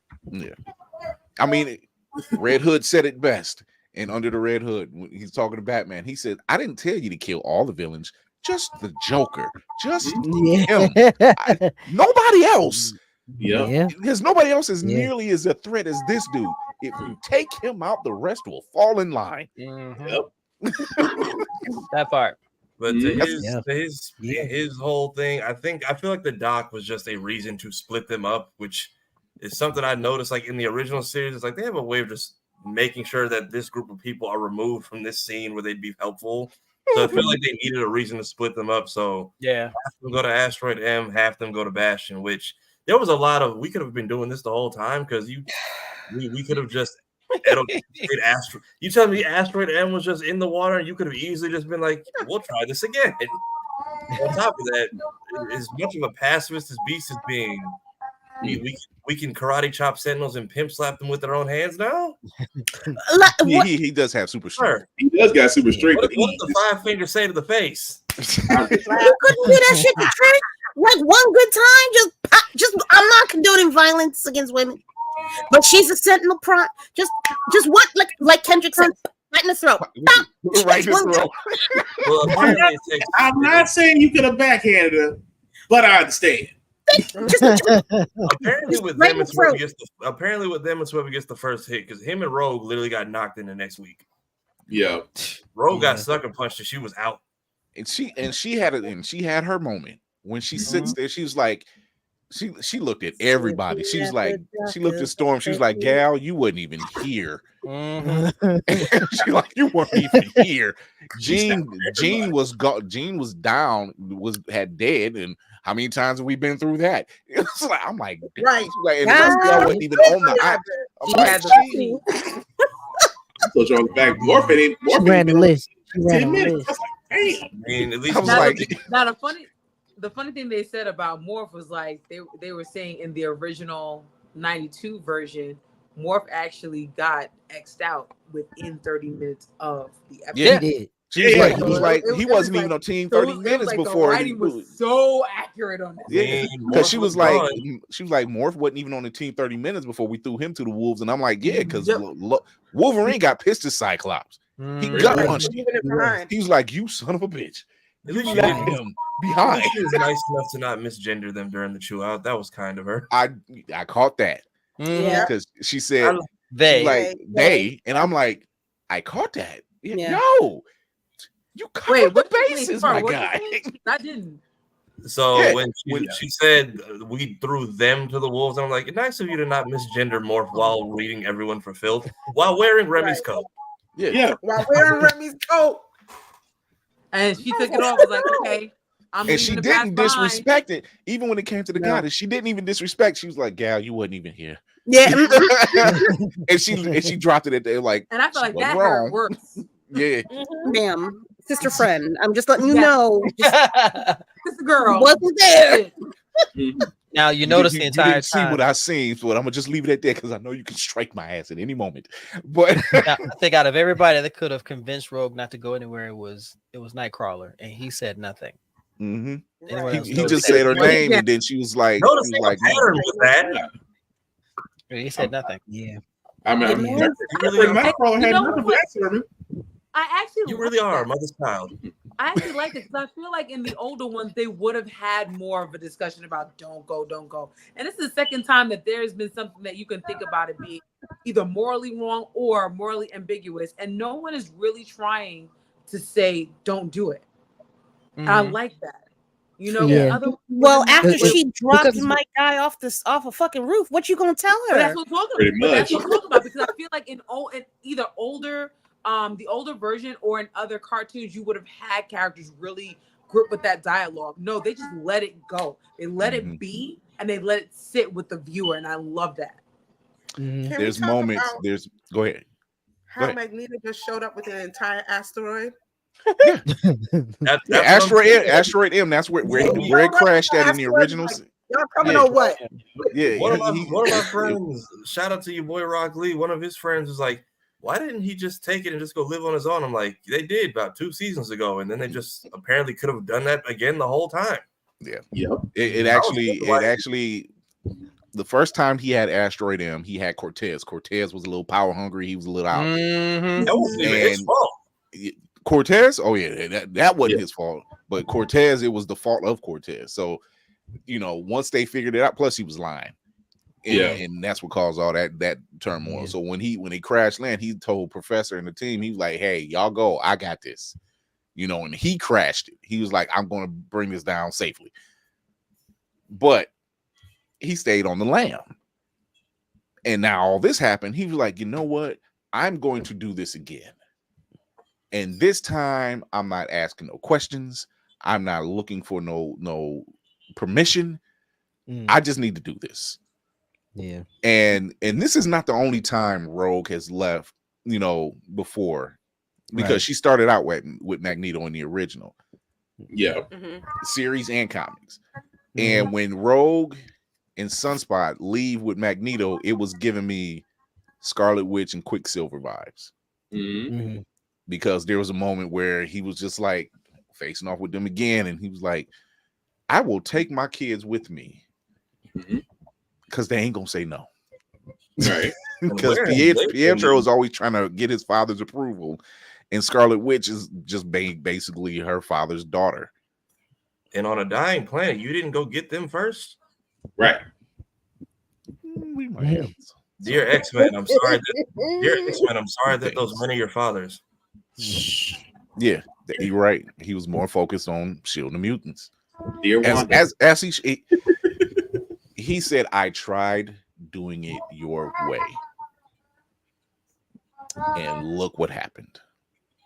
I held back, and look what happened. We still got these racist bastards. We still have these people that don't trust us despite what we do for them. And they still mistreat us. They don't care. We had an asteroid to ourselves. We had an island that was built up which is was the paradise. It was a combination of both their ideals that worked. That was the paradise. What he said, Charles, what I saw was exactly what you talked about. That's and right. They still destroyed it. Yeah. You're right, Tosh. He genuinely tries. He's genuinely disappointed. He's like, "I lived your dream and it literally went by us." Yeah. It was like we were minding our business. Charles, you was in space with your bird queen, and I'm like, with your bird box. I thought he bird. said chicken head. Chicken head. But while he was up there, even he knew it. He was just like, I felt my children. They were dancing and drinking and making love. And look what happened. I was waiting for him to clap back with that. Like, you weren't there. Like, bro, I saw it in space. Trust me, it hurts. So, but it felt like they needed to get a lot in this episode. So they just, like I said, they needed the confrontation to be the device that divides them. And then I'm guessing everyone's regular suits got destroyed in the house. Yeah. It's buried in the rubble. So they had to go to the old, which is when we were watching Pride of the X-Men, which was in 88. And that showed them in those original costumes. And yes, Wolverine had an Australian accent. Like I said, which is serendipitous because Hugh Jackman is Australian. So, but just having that happen and still, Magneto said the door. He said the choice is there. The door is open. I'm out. I'm not forcing nobody to do it. Just like Bastion, I'm not forcing anybody to join my side. But if you want to volunteer, yo. The only difference is Bastion is making some influence. That's the thing. He's pushing influence in certain areas. The one thing you say about, but he's forcing, but he's using what is already there and weaponizing it. So all the people that he made sense. I mean, but that's the same thing that Magneto's doing the same thing. He's not lying and putting a little extra, sauce in there. Exactly. He was like, look, but it's still the same thing in my head. He's like, it's open opportunity. Yeah. He's saying you're going to be safe with me. So because if they come our way, ain't no peace. Ain't no peace. I mean, look at Magneto's track record. When y'all was with me, did we lose anybody? Chuck. Look, we got joint custody with y'all grown. You can spend the weekend with who you want to. Damn. Oh. I don't like it when mommy and daddy fight. And all of this happened because Bastion's mama wanted to see that her baby was special. If Chuck just didn't, before you leave here, you leave the clothes here, okay? If Chuck just didn't mess up the sales pitch, none of this would have happened. And he was sitting there crying. Well, the mama was not with it anyway. She was racist anyway. Yeah, apparently she didn't like the word mutant, and that's what ruined it and got us. I did like the little nod to the noise, and then when he I don't feel bad for you, but when he put his mom to rest, he's like, it's quiet now. Just dang. That gave me Norman Bates vibes. It's quiet now. Right? The way they tried to humanize him by crying over his mother, I was like, I don't feel sorry for you. I don't. You put your mom in the fucking stew. What are you talking about? You don't feel bad. Are you kidding me? Your mom did a whole exorcism transformation when she went full Sentinel. So I enjoy what they're doing. Like Tasha even said, she said, nope, don't feel sorry for you. Nope. I don't feel sorry for him. Don't feel sorry for his mom or anybody in pink with lines on their face. They can all go to HDMI. I don't care. Congratulations, Trey. Oh man. Hey, good luck, Trey. Oh yeah, okay. Yeah. Congratulations, Trey. Good luck on the audition. Wait, is it Emmy nominated Trey? Oh my god, I forgot. He got an Emmy. It is. Good, Georgia. I'm glad you said I that. said break the leg and it censored my comment. Oh yeah. I have the strictness turned off. I don't know why it's being weird on everybody tonight. It's just weird. Yeah. That's why I don't put anything. I don't put anything on the Book of Faces because they're like, oh, dude, this is spam. I bet the fuck not. I won't. But yeah. So now you have everybody in their traditional blues, or in Wolverine's case, yellow and browns, and they go over to Asteroid M. They going for a battle. One team's up in space, the other is over with the Sentinels, which this is always a problem. I get that the separation of the teams while they attack two fronts is commendable, but there's too much happening on one front, and that's the front with the Sentinels. There's too much happening on that front. They needed all hands on deck. In my opinion, they needed all hands on deck on that one. Because even Charles said it. He said, even Charles said it. He was like, if we shut down Bastion, then maybe Magneto will come around. Because we're at that time, Magneto was in space. He wasn't doing nothing. He was minding his own damn business. Just chilling. You still got the U.S. government. You still got the rest of the planet. You still have Friends of Humanity. No, Magneto is not coming the hell around. I'm sorry. No. Burn it down, start over, reset, Control Alt Delete that hoe. Pardon. I was like, if he was more or less like, we need to turn the Earth back on. I was like, I get that part. The Friends of Humanity, there's nothing you can do about that, like at all, Chuck. You know, it was. I was just confused while they was chasing the teenagers. Yeah, look what you guys did. I'm like, I turned to 50 Cent. What you say F me for? One of those people said, if you think Genosha was bad, wait till you see what we do to you. To two teenagers. That were go back and watch it when they were chasing Jubilee and Sunspot down that alley. One of them said, if you think Genosha was bad, wait till you see what we do to you. Mm-hmm. And they wow, and I was like, oh hell no. It's giving trauma. It's giving trauma. I was living that right now. At this point, somebody should have stepped like, look, you two old fogies have dodged death once already. It's time for the tag out. Listen, do you really want to be you can let Earth die, but do you just want to be the walking big metal target in space for the few things that are left alive? Because that's all they're going to do is come flood you.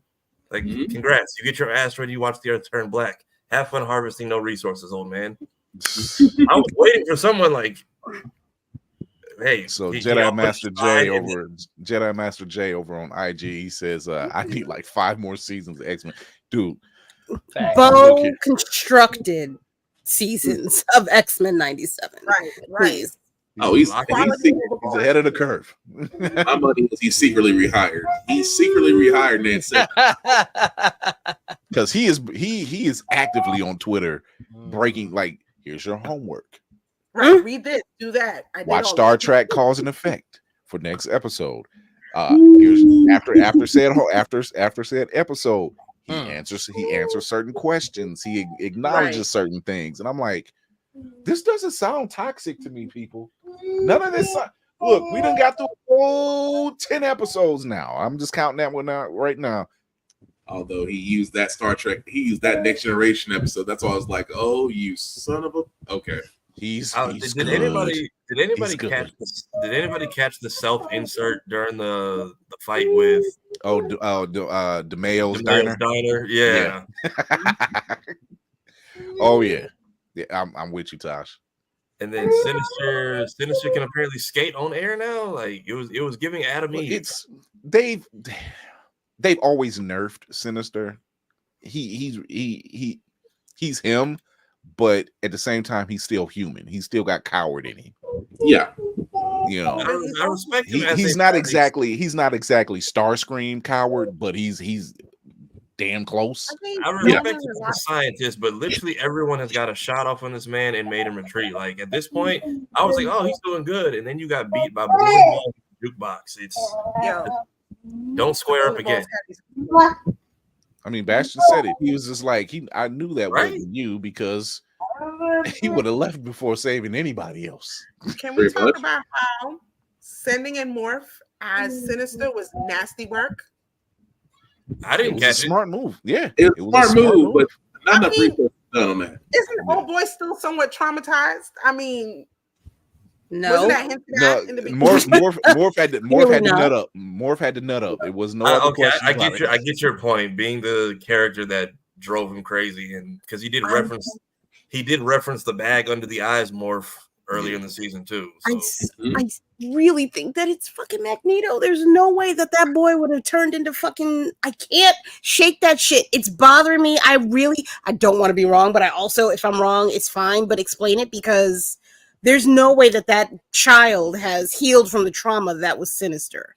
There's no way. I said sending him in as Sinister was nasty work. I understand why they had to do it, but come on. I mean, because in a sense of being on that team, he's just like, my family needs me.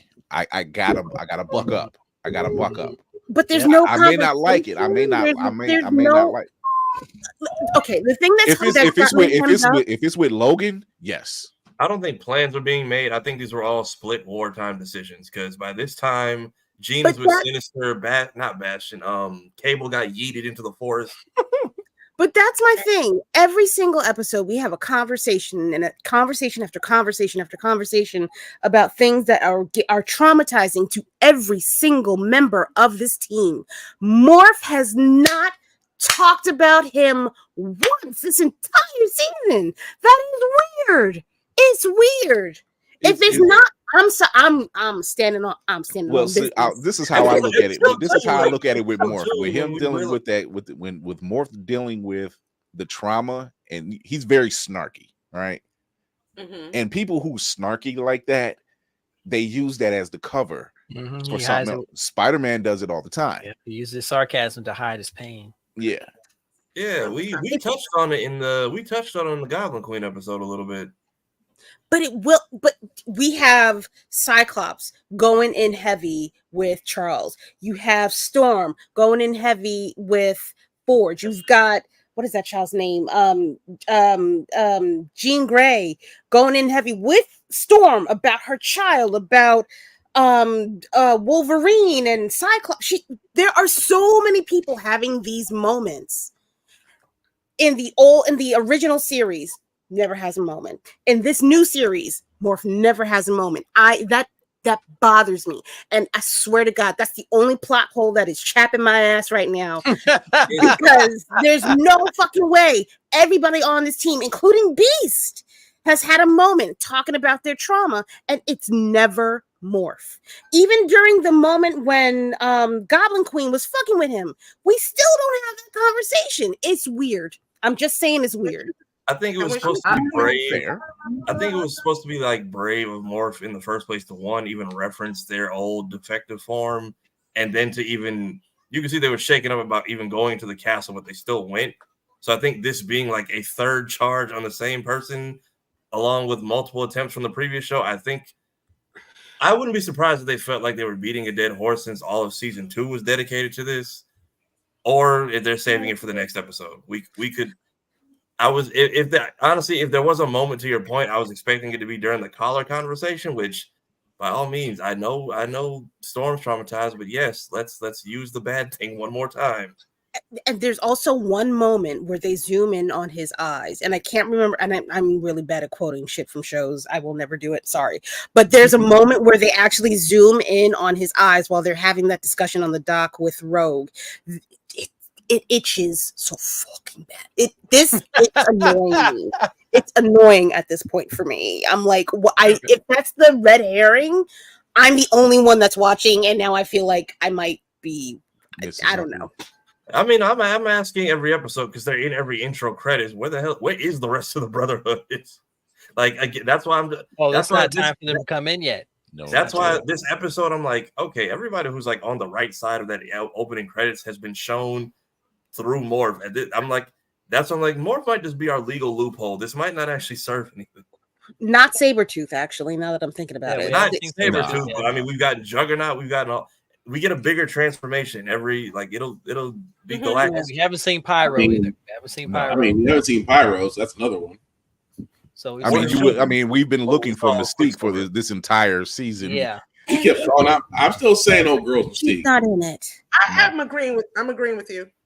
Yeah. I think what's her face is Mystique. Val Cooper. Val. Yeah.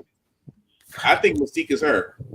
We've already established that it's not her. We've established it's not her. She's human. Did we really? Yeah, because we did. Because for the simple fact that she's expressed why she teamed up with Bastion, only to realize, ooh, I fucked up. We fucked up. The reveal could have came when she freed Magneto and was by herself. That's what I was looking for. But when she didn't do the reveal, I'm like, in that speech she was given, which is a very much a reality-based speech, where she says it's just another thing, just another hashtag, and I'm like, ooh, if we don't do that now, what was the point? Yeah, and just overall, what is that child's? Mystique is not about saving humans. She will fuck you She up. will every gut. goddamn Her chance she mission is to can. get in there, gut you, get the information, and get out. She don't Get care about out. nothing else. She's not trying to help the ops at all. Mhm. And that is so far removed from her. She's not giving up the idea of being able to walk around blue. That being Not. said, it still bothers me about her. It's still something about her that still I can't help but wonder that she's still somewhere tied into all of this, not as a throwaway character. That's the thing that keeps bothering me. We still didn't get a full explanation as to why are you here. Right. But it makes it, which still makes more sense for her to be Morph and to be so subdued and under the radar, which is what has been the whole thing for Morph this entire season. Under the radar, getting intel on the X-Men, figuring out how to. It would make sense to feed that information back. I don't even know who she's going to feed it back to at this point. I don't know who. It would kind of require her to have info on Morph. It'll be her allegiance is more towards Magneto than anybody. It would require to have more info on Morph than she would even have access to. Is my thing, because even down to the Sinister face, I don't think they ever crossed paths during that. Right. We have seen this show is not afraid of surprises. We have seen No. this show Speaking of surprises, but not surprise. I'm curious. Cameo number 10 next is the final cameo is going to be from Morph next episode. So speaking of surprises, that's not actually a surprise. Oh my god! That moment I happened. screamed the loudest. I screamed the loudest at this scene. I can't believe they incorporated this. This is fucking genius. I've never seen it in the I've always, everybody always talks about it. I've never been able to find that book. I didn't know. I never bothered to even look.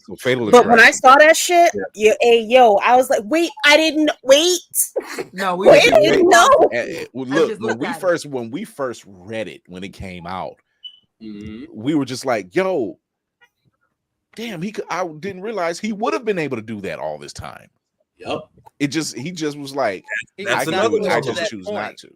He was not pushed to that point. He was not pushed to that point to where he's like, you don't really beat that animated anymore. Let me help you one time. And then it was that moment that even Charles, he's like, no, don't do this. Too late. For the love of God. He said, there are two words I've always wanted to say. Everyone I've seen react. Everyone I've seen react just loses it at that. They lose it at the pimp slap with the Sentinel and the shut up scene. This instant laughter.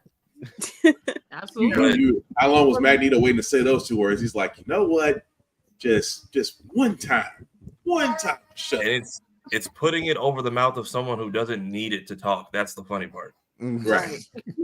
and then not Charles, but Wolverine hitting Magneto with his own quote from season 1. Yeah.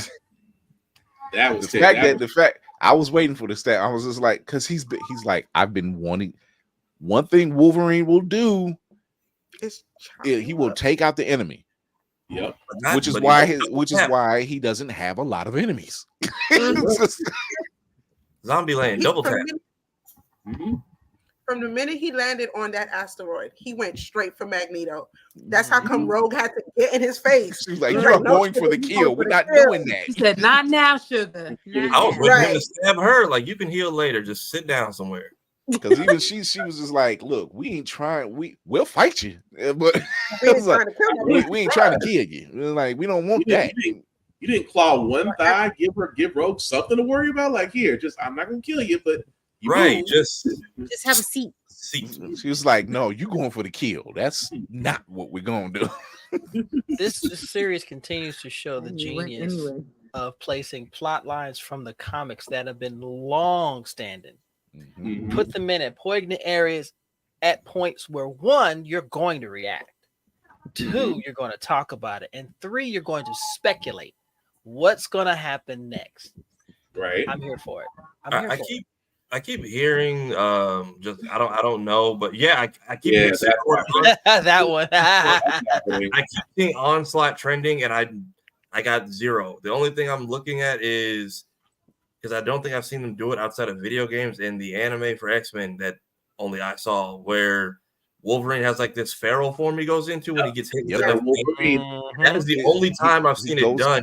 They got trapped in this. He goes into a feral form. His healing factor is I guess I say doubled. It's I don't skyrocketed. know if it was double. He basically hulked out. They got like trapped in like this weird force field. And he looks at Hank. He's like, "All right, keep hitting me as hard as you can, and don't stop until I tell you to." And then at one point he like blacks out, and he's like, "I didn't tell you to stop." And then his eyes just go white, and he just it's faster. It's much faster than it is before. If you think about Deadpool, which Deadpool's healing factor is pretty much derived from that. Yeah, it's past that. It's in his feral form. Problem is when he goes berserk, it's hard. Get out the really way. hard to. It's Get out the way. Just don't even be in the room. Just before Gene could like let me get into his mind and pull him down. Whatever. No, he goes feral. It's just ain't nobody home.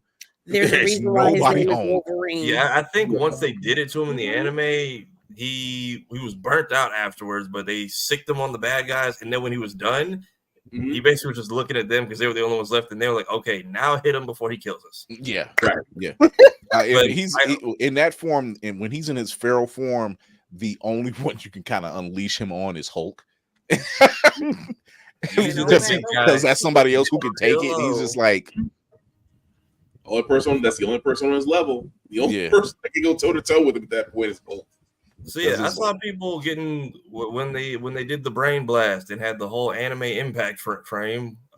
Everybody was preaching Onslaught. So for people me who don't know, so Onslaught is a psionic entity, is a combination of Magneto and Charles Xavier.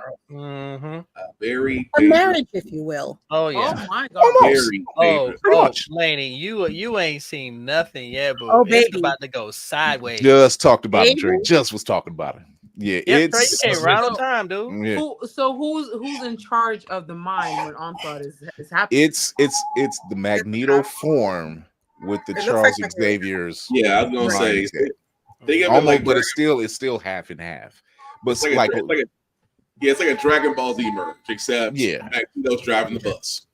I mean, if you see if you look at Genosha is an idea of both of their ideas coming together to have that paradise. Now take those opposite ideas of being angry and getting shit done. You got the op of all ops. That's for real. You got the op of all ops. Okay. Zero. And that starts to bring in everybody because it's now this is the threat. That's beyond Omega level. That is end of world.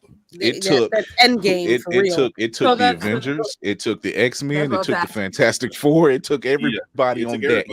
He was like a Marvel vs. Capcom boss or something in one game, wasn't it? That was like a lot of people's introduction. Okay, because a lot of people who knew what this episode was going to be Wolverine focused as far as like what happens. I watched everyone who like knew as they were reacting the second they did the brain blast. I still want to know where the hell Bobby is. Same. Where is Bobby at and all this bullshit? Once the brain blast, everybody was like, "Oh, Onslaught's coming." I'm like, "Damn, we just forgot about Logan," and so did Kurt because you turn everybody to Christ, but turn away when they get sent to him. Do something. See, unfortunately, that's the downside when it comes to the internet and social media. Everybody's got an opinion, but half the opinions you hear are people who know nothing about it. So they just create their own stories and they come up with their own speculations. They're not willing to go and check out the source material or talk to someone who knows about it. It just and it just runs rampant. And that's what I'm scared of when it comes to this show.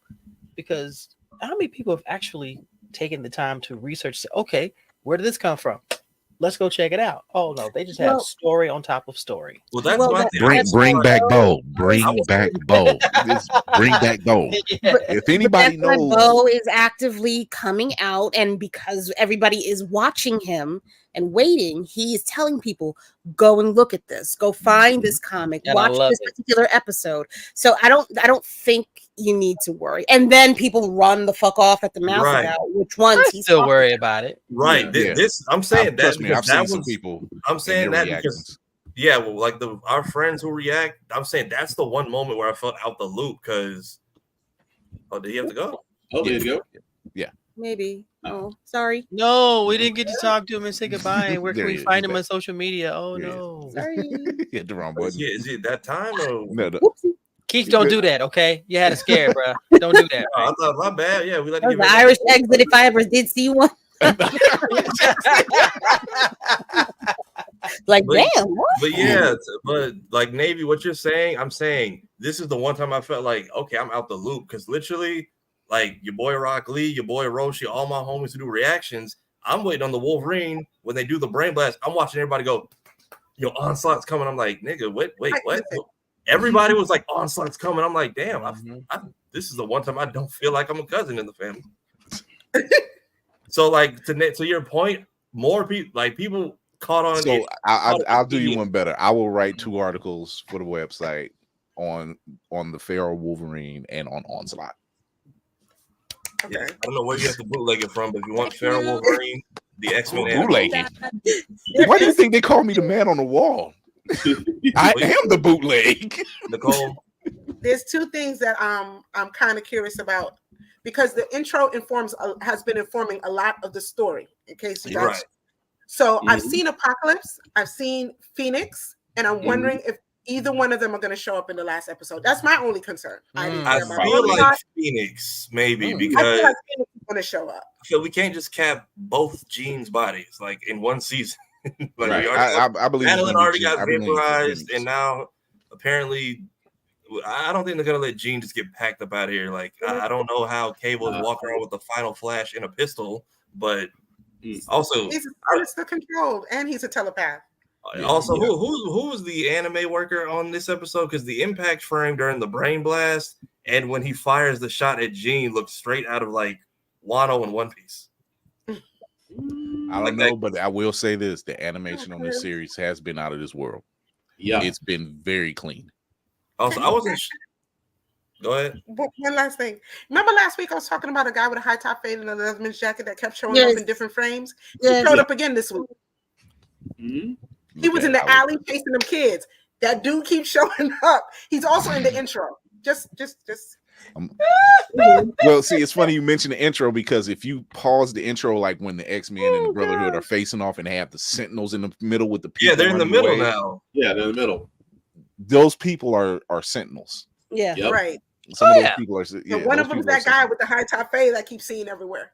We got to I talk thought about I picked him, but I thought I was wrong.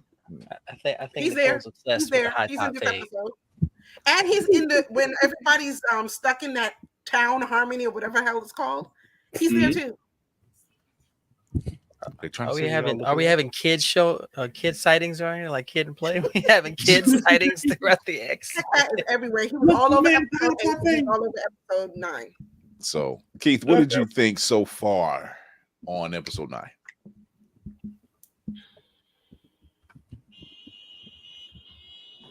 I think you're on mute, Keith. You're on mute, Keith. Either Mike might be unplugged or the button's unmuted. The button's unmuted, but we just can't. Oh, okay. It might have disconnected. Usually when it disconnects, we have lights. Now unmute yourself. There you go. There you. All right. Oh, wait, change your setting. Remember, it's set back. It jumped back. Yeah. Magneto's damage has been undone. Let there be light and it will show under the microphone. But no, it's Magneto's just an abusive landlord. We're not putting on that on Magnus. All right, that better. Yeah, there we go. You're good. Okay, so the whole episode, as I was watching everything go down, and when Magneto did what he did, I was like, man, he's right. Like it was a come to Jesus. Like, dang, he's right. Then he's right. Then when it got to the Wolverine part, I mean, literally hit my mind like you all said. The first thing, as soon as he started pulling the adamantium off his skeleton, I said, Onslaught's coming. That was the first thing I thought. Onslaught's coming. Because if they're gonna keep following it like to T, and it makes me so happy because I'm seeing this stuff in motion. Like it's not like what I would have even imagined. It's just like, wow, I'm seeing these comics come to life. Even if it's not perfect, it's coming to life. And all I'm waiting for now is to see Onslaught. I'm like, this is gonna happen. I think it's gonna happen. Onslaught's gonna be a problem. Onslaught and a feral Wolverine in the same ship, and I feel like it's gonna be a hey, let's all turn them on each other and leave before we all get murdered. By the way, who's gonna fly the jet? Who's gonna fly the jet that Rogue just broke again? Fourth Blackbird in 9 episodes. Let's throw Legion in there somewhere, okay? Or maybe Roberto can seal it shut with his powers. All I know is, should we knock? I'm like, well, Hank's got another villain. If I was Hank, I'd be snapping. Like, really? Y'all think I just create blackbirds out of thin air? Well, I was gonna mention this, but there's a scene where they're on the Blackbird flying away in the opening credits. They've shown it like 2 or 3 times now. So somebody fixes something. There's no reason for them to put that in there and not do something with it. Something always gets fixed. I mean, they built the whole Bastion stopping collar overnight. So, and I love how the humble goddess thing went away in like the very next scene. She walks in and just like impressed me. It's like, oh, we're gonna do this. She didn't even say it like a mother. Didn't say anything. Just zap. Okay, fine. We won't. I still would have like. We all might die. I get it. You're scarred. I mean, you ruined a good outfit, but just one more time, please. So wait a minute. Back to Black Mamba. That's what you did. But wait a minute. I actually thought they did do it because didn't Morph have it in his hand? Because then when he got shot, he had something that dropped. So I thought the collar turns off the powers. They wanted to add in cutting them off completely. Like if he gets put on, he loses them forever, and that's what made Storm do the lightning. Like I feel let that rock though. Right. See, here's the thing. There was a lot going on in this episode because I had to watch it 3 times before I fully understood why Scott shot Charles and basically hold Wolverine. And but see, here's the thing though. The collar. I didn't understand that. But see, the collar working on Bastion would have been fine because Bastion's not human. Right. Right. Oh, you mean the not the neutralizer, but the band that they were getting? Because Storm hasn't been in the mix, she didn't really understand it because they would basically tell her he's not human. We could use the same neutralizer technology that suppressed our powers, and that's when she was like, I bet the fuck not. Right. I'm beat. I'm just like, all right. I was like, look, when she leaves the room, just make me a pistol on the side. Just a quick little, like clearly it shot her in the back and came out through her chest. Just give me like a neutralizer 9 just to. Like, although real quick, did Cyclops really just pull a Star-Lord? Yes, that's what my mind went to. Yes, my whole thing was like, I'm like, he's not done yet or something like that. I think he did. But I didn't understand why he did. That's why I'm like, he was about. I mean, Charles is about to end Magneto, and I'm like, okay. He stopped him ahead of time. He was like, they're not ready yet. It's something. I was like, we jumping straight. First off, you could have did that the whole time. Second, I'm like, we jumping straight to Brand. Just put everybody in class like you did in space. Just buy some time. Like we went. Get it. Y'all do y'all usual divorcee dance. Ha ha. Here's the Holocaust. Ha ha. You're out of your chair. Like, we do it. Oh my god. Like you don't notice every time they fight, they're like an old married couple. It's just like you get a Holocaust flashback, you get reminded your legs don't work, and they do it every. The physics as Charles flew out of that chair. And I was like, second he did that, I'm like, we're right back here again. But when he hit the brain blast, but all Charles had to do I don't know if it was a reference. Why was Cyclops yellow when he went to the mental plane? That was just how he looked. Yeah. Brought him there. I was like, there's no meaning in that. Okay, I was like, is this like a reference to like a miscolored action figure? Because that's what it looked like. Yeah. All I will say is this on that is when Cable is facing off with Jean, and he says, "I know two of the most powerful telekinetics, and you're one of them." And then the diamond shows up in his head, and I'm like, "That tracks. That tracks. That makes sense because he's the one that did all of this. That makes sense that he would do something like this." Sinister got hit with one bowling ball and said, "I ain't built for this life, buddy. Go ahead and tag in." This bitch hit me with a jukebox. Please come help. All I heard was Kevin Hart. Help me! I got beat with bowling balls and slapped upside the head with Sweet Caroline. Please come get me. Wow. That's why when the end of the episode I posted the Friday meme with Day when he was getting his car. Why y'all just sitting there not doing shit? Shit. If you get it into it, I gotta live here. I gotta live here. You don't. I'm like, you have Charles. Okay, the helmet stuck to your head. You get a pass, but you have Cyclops. You have no problem shooting your own friend. Headmaster 2 seconds ago. Roberto, do something. Like he's crawling. You literally don't have to. He's like, more upset that he has to fight Jubilee. Like so much fight. Yeah. He doesn't want to hurt Jubilee. He likes Jubilee. He considers her a friend. He doesn't really want to be there. He doesn't want to oppose her like that. He, right. He's just tired when Magneto is ripping Wolverines out of Mansion and everybody just sat there and watched. Oh, good look. He's just not getting balls to walk away from his mom. I mean, what was everybody supposed to do? Good grief. I mean, they were all in their own different states of consciousness and crippledness. I mean, what could they do? I mean, wasn't nothing somber spot. He just got away. He just got out from under his mama's thumb. Right. Did Magneto have them all sort of up? I'm saying he had them all up. Did he get his arms? Yeah. Okay, he gets a pass too in the corner. Now, Kurt, for like the third time, where you just sit here and watch as someone gets sent to your Lord after you preach the word to them.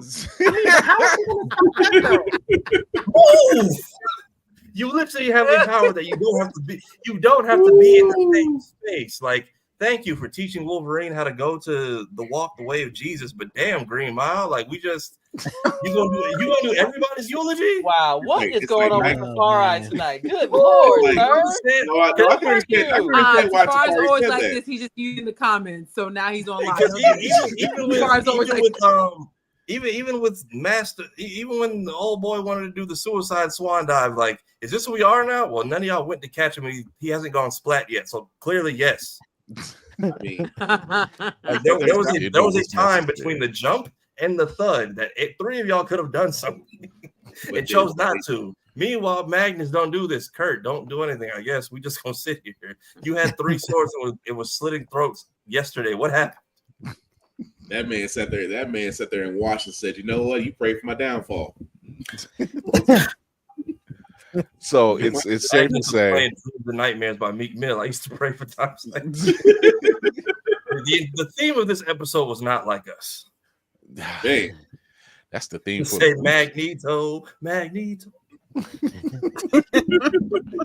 So it's safe to say that there's no way that episode 10 is gonna just stumble and fall. It's this is not or have an ending. It's gonna be. It's definitely leading into the next season of all cliffhangers. Yeah, it's about to be a cliffhanger out this world. Oh yeah. Nauseous. There's no easy fix for this. No. I'm telling you now, people. No, I can see a classic knocking down the big bad like they've done in the original show, but still setting up for, hey, bring back Bo because we have other things because they ended season 1. They got rid of Master Mold. Magneto and Charles put their stuff aside, but then they're like, by the way, Sinister's sitting around. Lady Mandalore is about to lose her shit. I got you. Go ahead, Kira. Hey, yo, Bo said that Landra's gonna be in season 2. So what the fuck is gonna happen? She has Charles bugged. I heard you was talking shit and didn't defend me in front of your friends. Well, we already know that Deathbird doesn't think too much of us as the ghetto because she ends up having a kid with Bishop later on down the line. So timeline. I can see that being a thing. Warbird is so adorable. I can see her pulling up and Bishop comes back. She's like, well, maybe it's not so bad here. Just like we put a little flower pot right outside the windowsill. Maybe we make a balcony. fresh coat of paint. That's like every true Disney politician. They got holes in the hood. Look at Scar. Stay away. We are trying to get Disney to sponsor us. Tell me Scar wasn't your regular politician. Look where Kovu came from. Wasn't even his kid. They just put him on him because he was dead and couldn't fight back. Damn. We don't talk about that. The views of this podcast are not reflected by. Wow. Oh my god. I'd like to get invited to the next Black Creator Summit. Instead of 80, y'all do 100. We'll fit. There's enough of us. But it's safe to say that this definitely will not land. This is going to definitely go into the second season.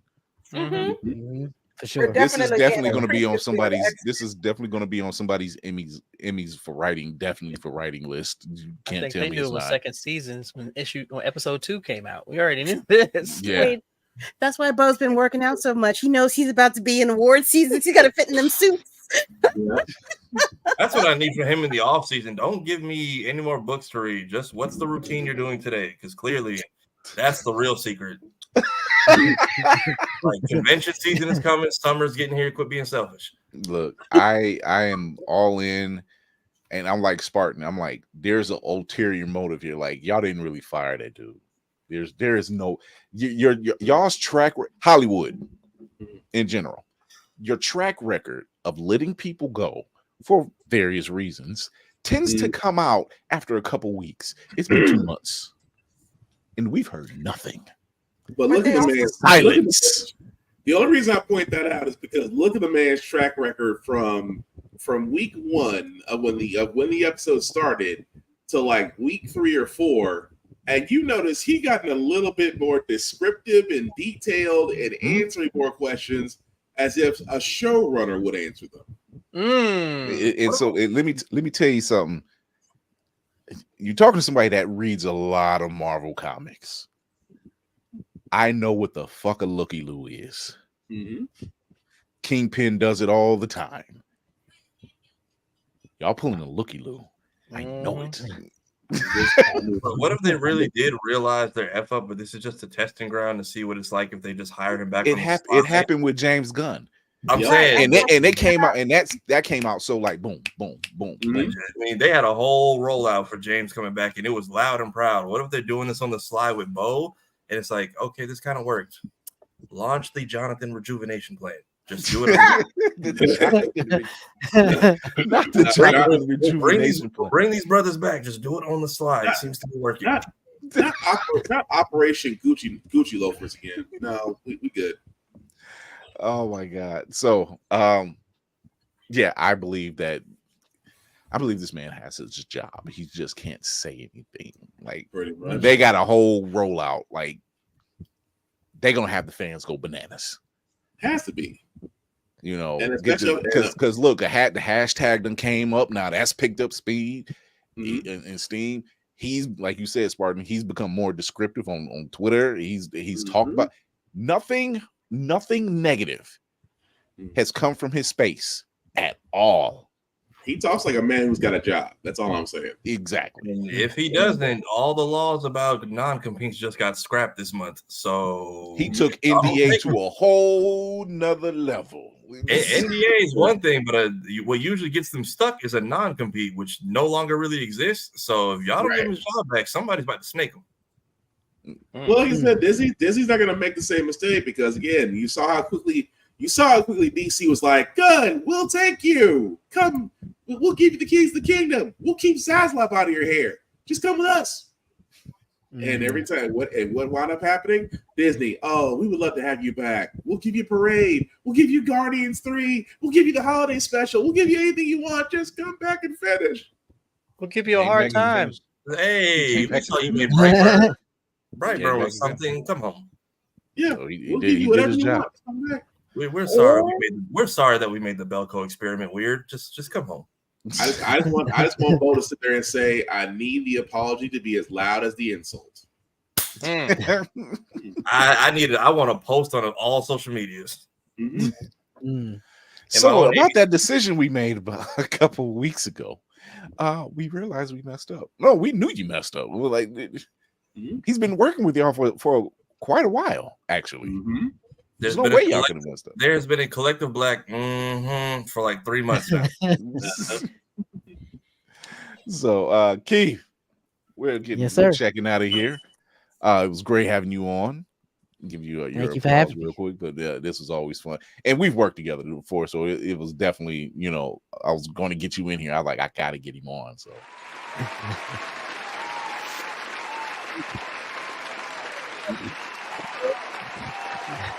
before we get out of here, tell the people where they can find you. You can find me on Instagram. My tag is there, KEICOII Kikoi. On Facebook, it's just my name, Keith Collins II. And if you want to check out some of my movies on the platform, that's thrillerflix.tv. And I'm hoping to see if anybody is in Akron area, June 19th, Juneteenth at 6 p.m. at Akron Public Library, the Attack of the Shorts premiere. Woo! Wait for people to see. Yeah, I can't wait for people to see Savior for sure. Oh, you're gonna have fun if you get that. You're definitely gonna have some fun with that. If you don't have off on June 19th, tell your job it's a hate crime. Right. I mean, it is a holiday. Yeah, it is a holiday. It is a federally recognized holiday, so you can't use that. There are some, get the day off. Some places are giving people grief about recognizing it, and it's on Wednesday, by the way. So just don't show up. What they gonna do? PTO is not asking for permission. It's just a notification. You're not going to be there. I don't want to have them use my PTO on a day that I should have off, though. That's the truth. I may have. I like Spartan's description much better. Lady Mandalore. I'm gonna say this actually. Just because you get every job that you have is basically just an audition for your next one. That's my thoughts on Bo. So my name is Lady Mandalore. You can find me here at Room Full of Blerds. You can find me on IG, TikTok, this wonderful app called Spill. I also have a lovely podcast where we talk about comics because I'm an old head and I fell off, and anybody that's new can jump on the bandwagon too. We are currently going through the last Ronin arc, and we're on chapter 4 this coming Sunday. Always recorded live 7 p.m. Eastern Standard Time on Sundays. Come join us, have fun, learn things. We do voices now along with 2 of my co-hosts here, Navy and we do those types of things. I do voice acting. I'm getting better at it. And I'm doing better at self-promotion. It's hard. I don't like to talk about myself. It's not a thing. Anyway, next. Talk to them, degree out of horror. That's easy because then you have friends who will talk about you. So I will say you guys definitely that's why I love y'all. Go to them because all 3 of them are amazing. They did the voices and it was so cool. So definitely get them at Sundays at 7 o'clock around that time. You won't be you won't forget it. You won't regret it. Anyway, I am Lainey. I am Geek by Heart. My husband run Geek by Heart at our YouTube, and you can find us on YouTube. You can find us on IG. You can find us on TikTok. My husband actually streams sometimes on General on Twitch. So yeah, we out here. We talk about movies. We talk about trailers. Actually, we should be talking about the new Planet of the Apes movie this weekend. That's actually where he's at right now. I'll be watching it on Saturday. So hopefully our review will be up by Sunday. So we are a lot of fun, and yeah. Right. Whoop de freaking do. Talk to him. Bam. Hi, I'm Whoop de freaking do. You can find me on Instagram and TikTok for as long as that lasts at freaking do. If you're ever looking for nerdy nails or just nails in general, you can also find me at Fresh Press by Z. Nice. Wait, put it closer to the camera. Put it closer to the camera. I can't see them nails. I need to see the detail. Look at that eyeball. Ooh. Look at them Demon Slayer nails right there. Let's go. Yeah, man, I'm just That's what I was Demon saying. Slayer's back soon. If my daughter saw the Nesco, she would absolutely go freaking crazy. Let's see. Navy. Oh gosh. The games master. Yeah. Ladies and gentlemen, boys and girls, blurs of all ages, good evening, good morning, good afternoon. Once again, it is I, the frosted bearded blood corn. A little nappy up here. The beard don't know what it wants to do. If you want to see what shenanigans I'm up to, I am with the amazing Lady Mandalore and the magnificent Whoopty Fritty New on the Comic Book Club. We had an amazing time doing chapter 3 with the voices and stuff, which was impromptu. That was all Kira's idea. You can find me on my show, The Blerd Convo, bringing on different creators about the different things they do and their blurred journeys and stuff. I got some more people lined up, so stand by for that. And oh gosh, I just blinked out. Oh wait, your show? Yep. I just did that. You missed that part. You missed that part. Anytime opportunity to talk to different geeks and nerds and blurs on their journey, I will definitely do that. I love being an advocate for the community. And one of the things I will basically tell you is stop striving for perfection. It is not something that you can grab. So what you do is you be the best version of yourself that you can be, and stop listening to people who don't support you, because if they stop supporting you, guess what? The real ones will come to you, and then you have every reason in the world to keep going. So there you go. Reverend Nick. Okay, Trey. Trey, you my boy. We gonna talk, all right? We gonna chop it up, sir. Oh my God. Safari, He's not lying. Find me on all platforms underneath this name. I will try to get this. I don't know why YouTube's being weird with y'all in the comments too. It's been a pain in my ass all week. So I will try to get this conversation cut down and edited, because I keep getting worried about it getting longer every week, and y'all hang on to the last literal second. So thank you. Thank y'all for 3,700. I will try to get the X-Men stuff back up. Thank you, Trey, for that, by the way. I'll try to get the X-Men stuff. Big supporter. Trey. I will try to get this X-Men stuff up tomorrow night. So if anybody missed today's show, you can at least have a live conversation with us tomorrow. We do clips Monday, Wednesdays, and Fridays. I try to give y'all 3 uploads each, because that's how many you can get before YouTube starts capping the notifications. So we have interview stuff we're sitting on, clips from other shows weeks ago that I'm trying to roll out. So please like, subscribe, hit the bell, be patient with us. Also, I do skits on my own channel because Mondays suck, and I try to make them suck a little bit less. If you watch my last video, I just want to say I don't work for The Simpsons and I'm not from the future. Also, if any of Kenny's top dogs or Aubrey's angels come to my comment section, I made that before someone got shot and y'all found J. Cole hiding on a beach. I didn't know both of those. I didn't know both those things were going to happen the next day. Yes, I have to put that out there. Oh my God. It'll be switched about. Whoopsie. I was gonna say, dang. I was like, Tafari looks a whole lot like me. Dang. But anyway, yes, Black_Spartan615 is where you can find me practically everywhere, as I usually do reviews and videos, especially gym stuff, because I like to stay in shape and try to inspire people. I like the fact that my own crew is actually getting back into working out, and I try to support them and not scare them out of the gym, because I like to lift heavy. Quit looking at me, Kira. I only did it once. I ain't say nothing, my guy. I'm just saying. You look dead at me with the judgment eyes. I can see it from nice. I'm just living. I'm just watching from afar. But aside from that, I do have a couple podcasts of my own. Of course, my daily news podcast, How the Frack Got Here, every Wednesday at 7 p.m.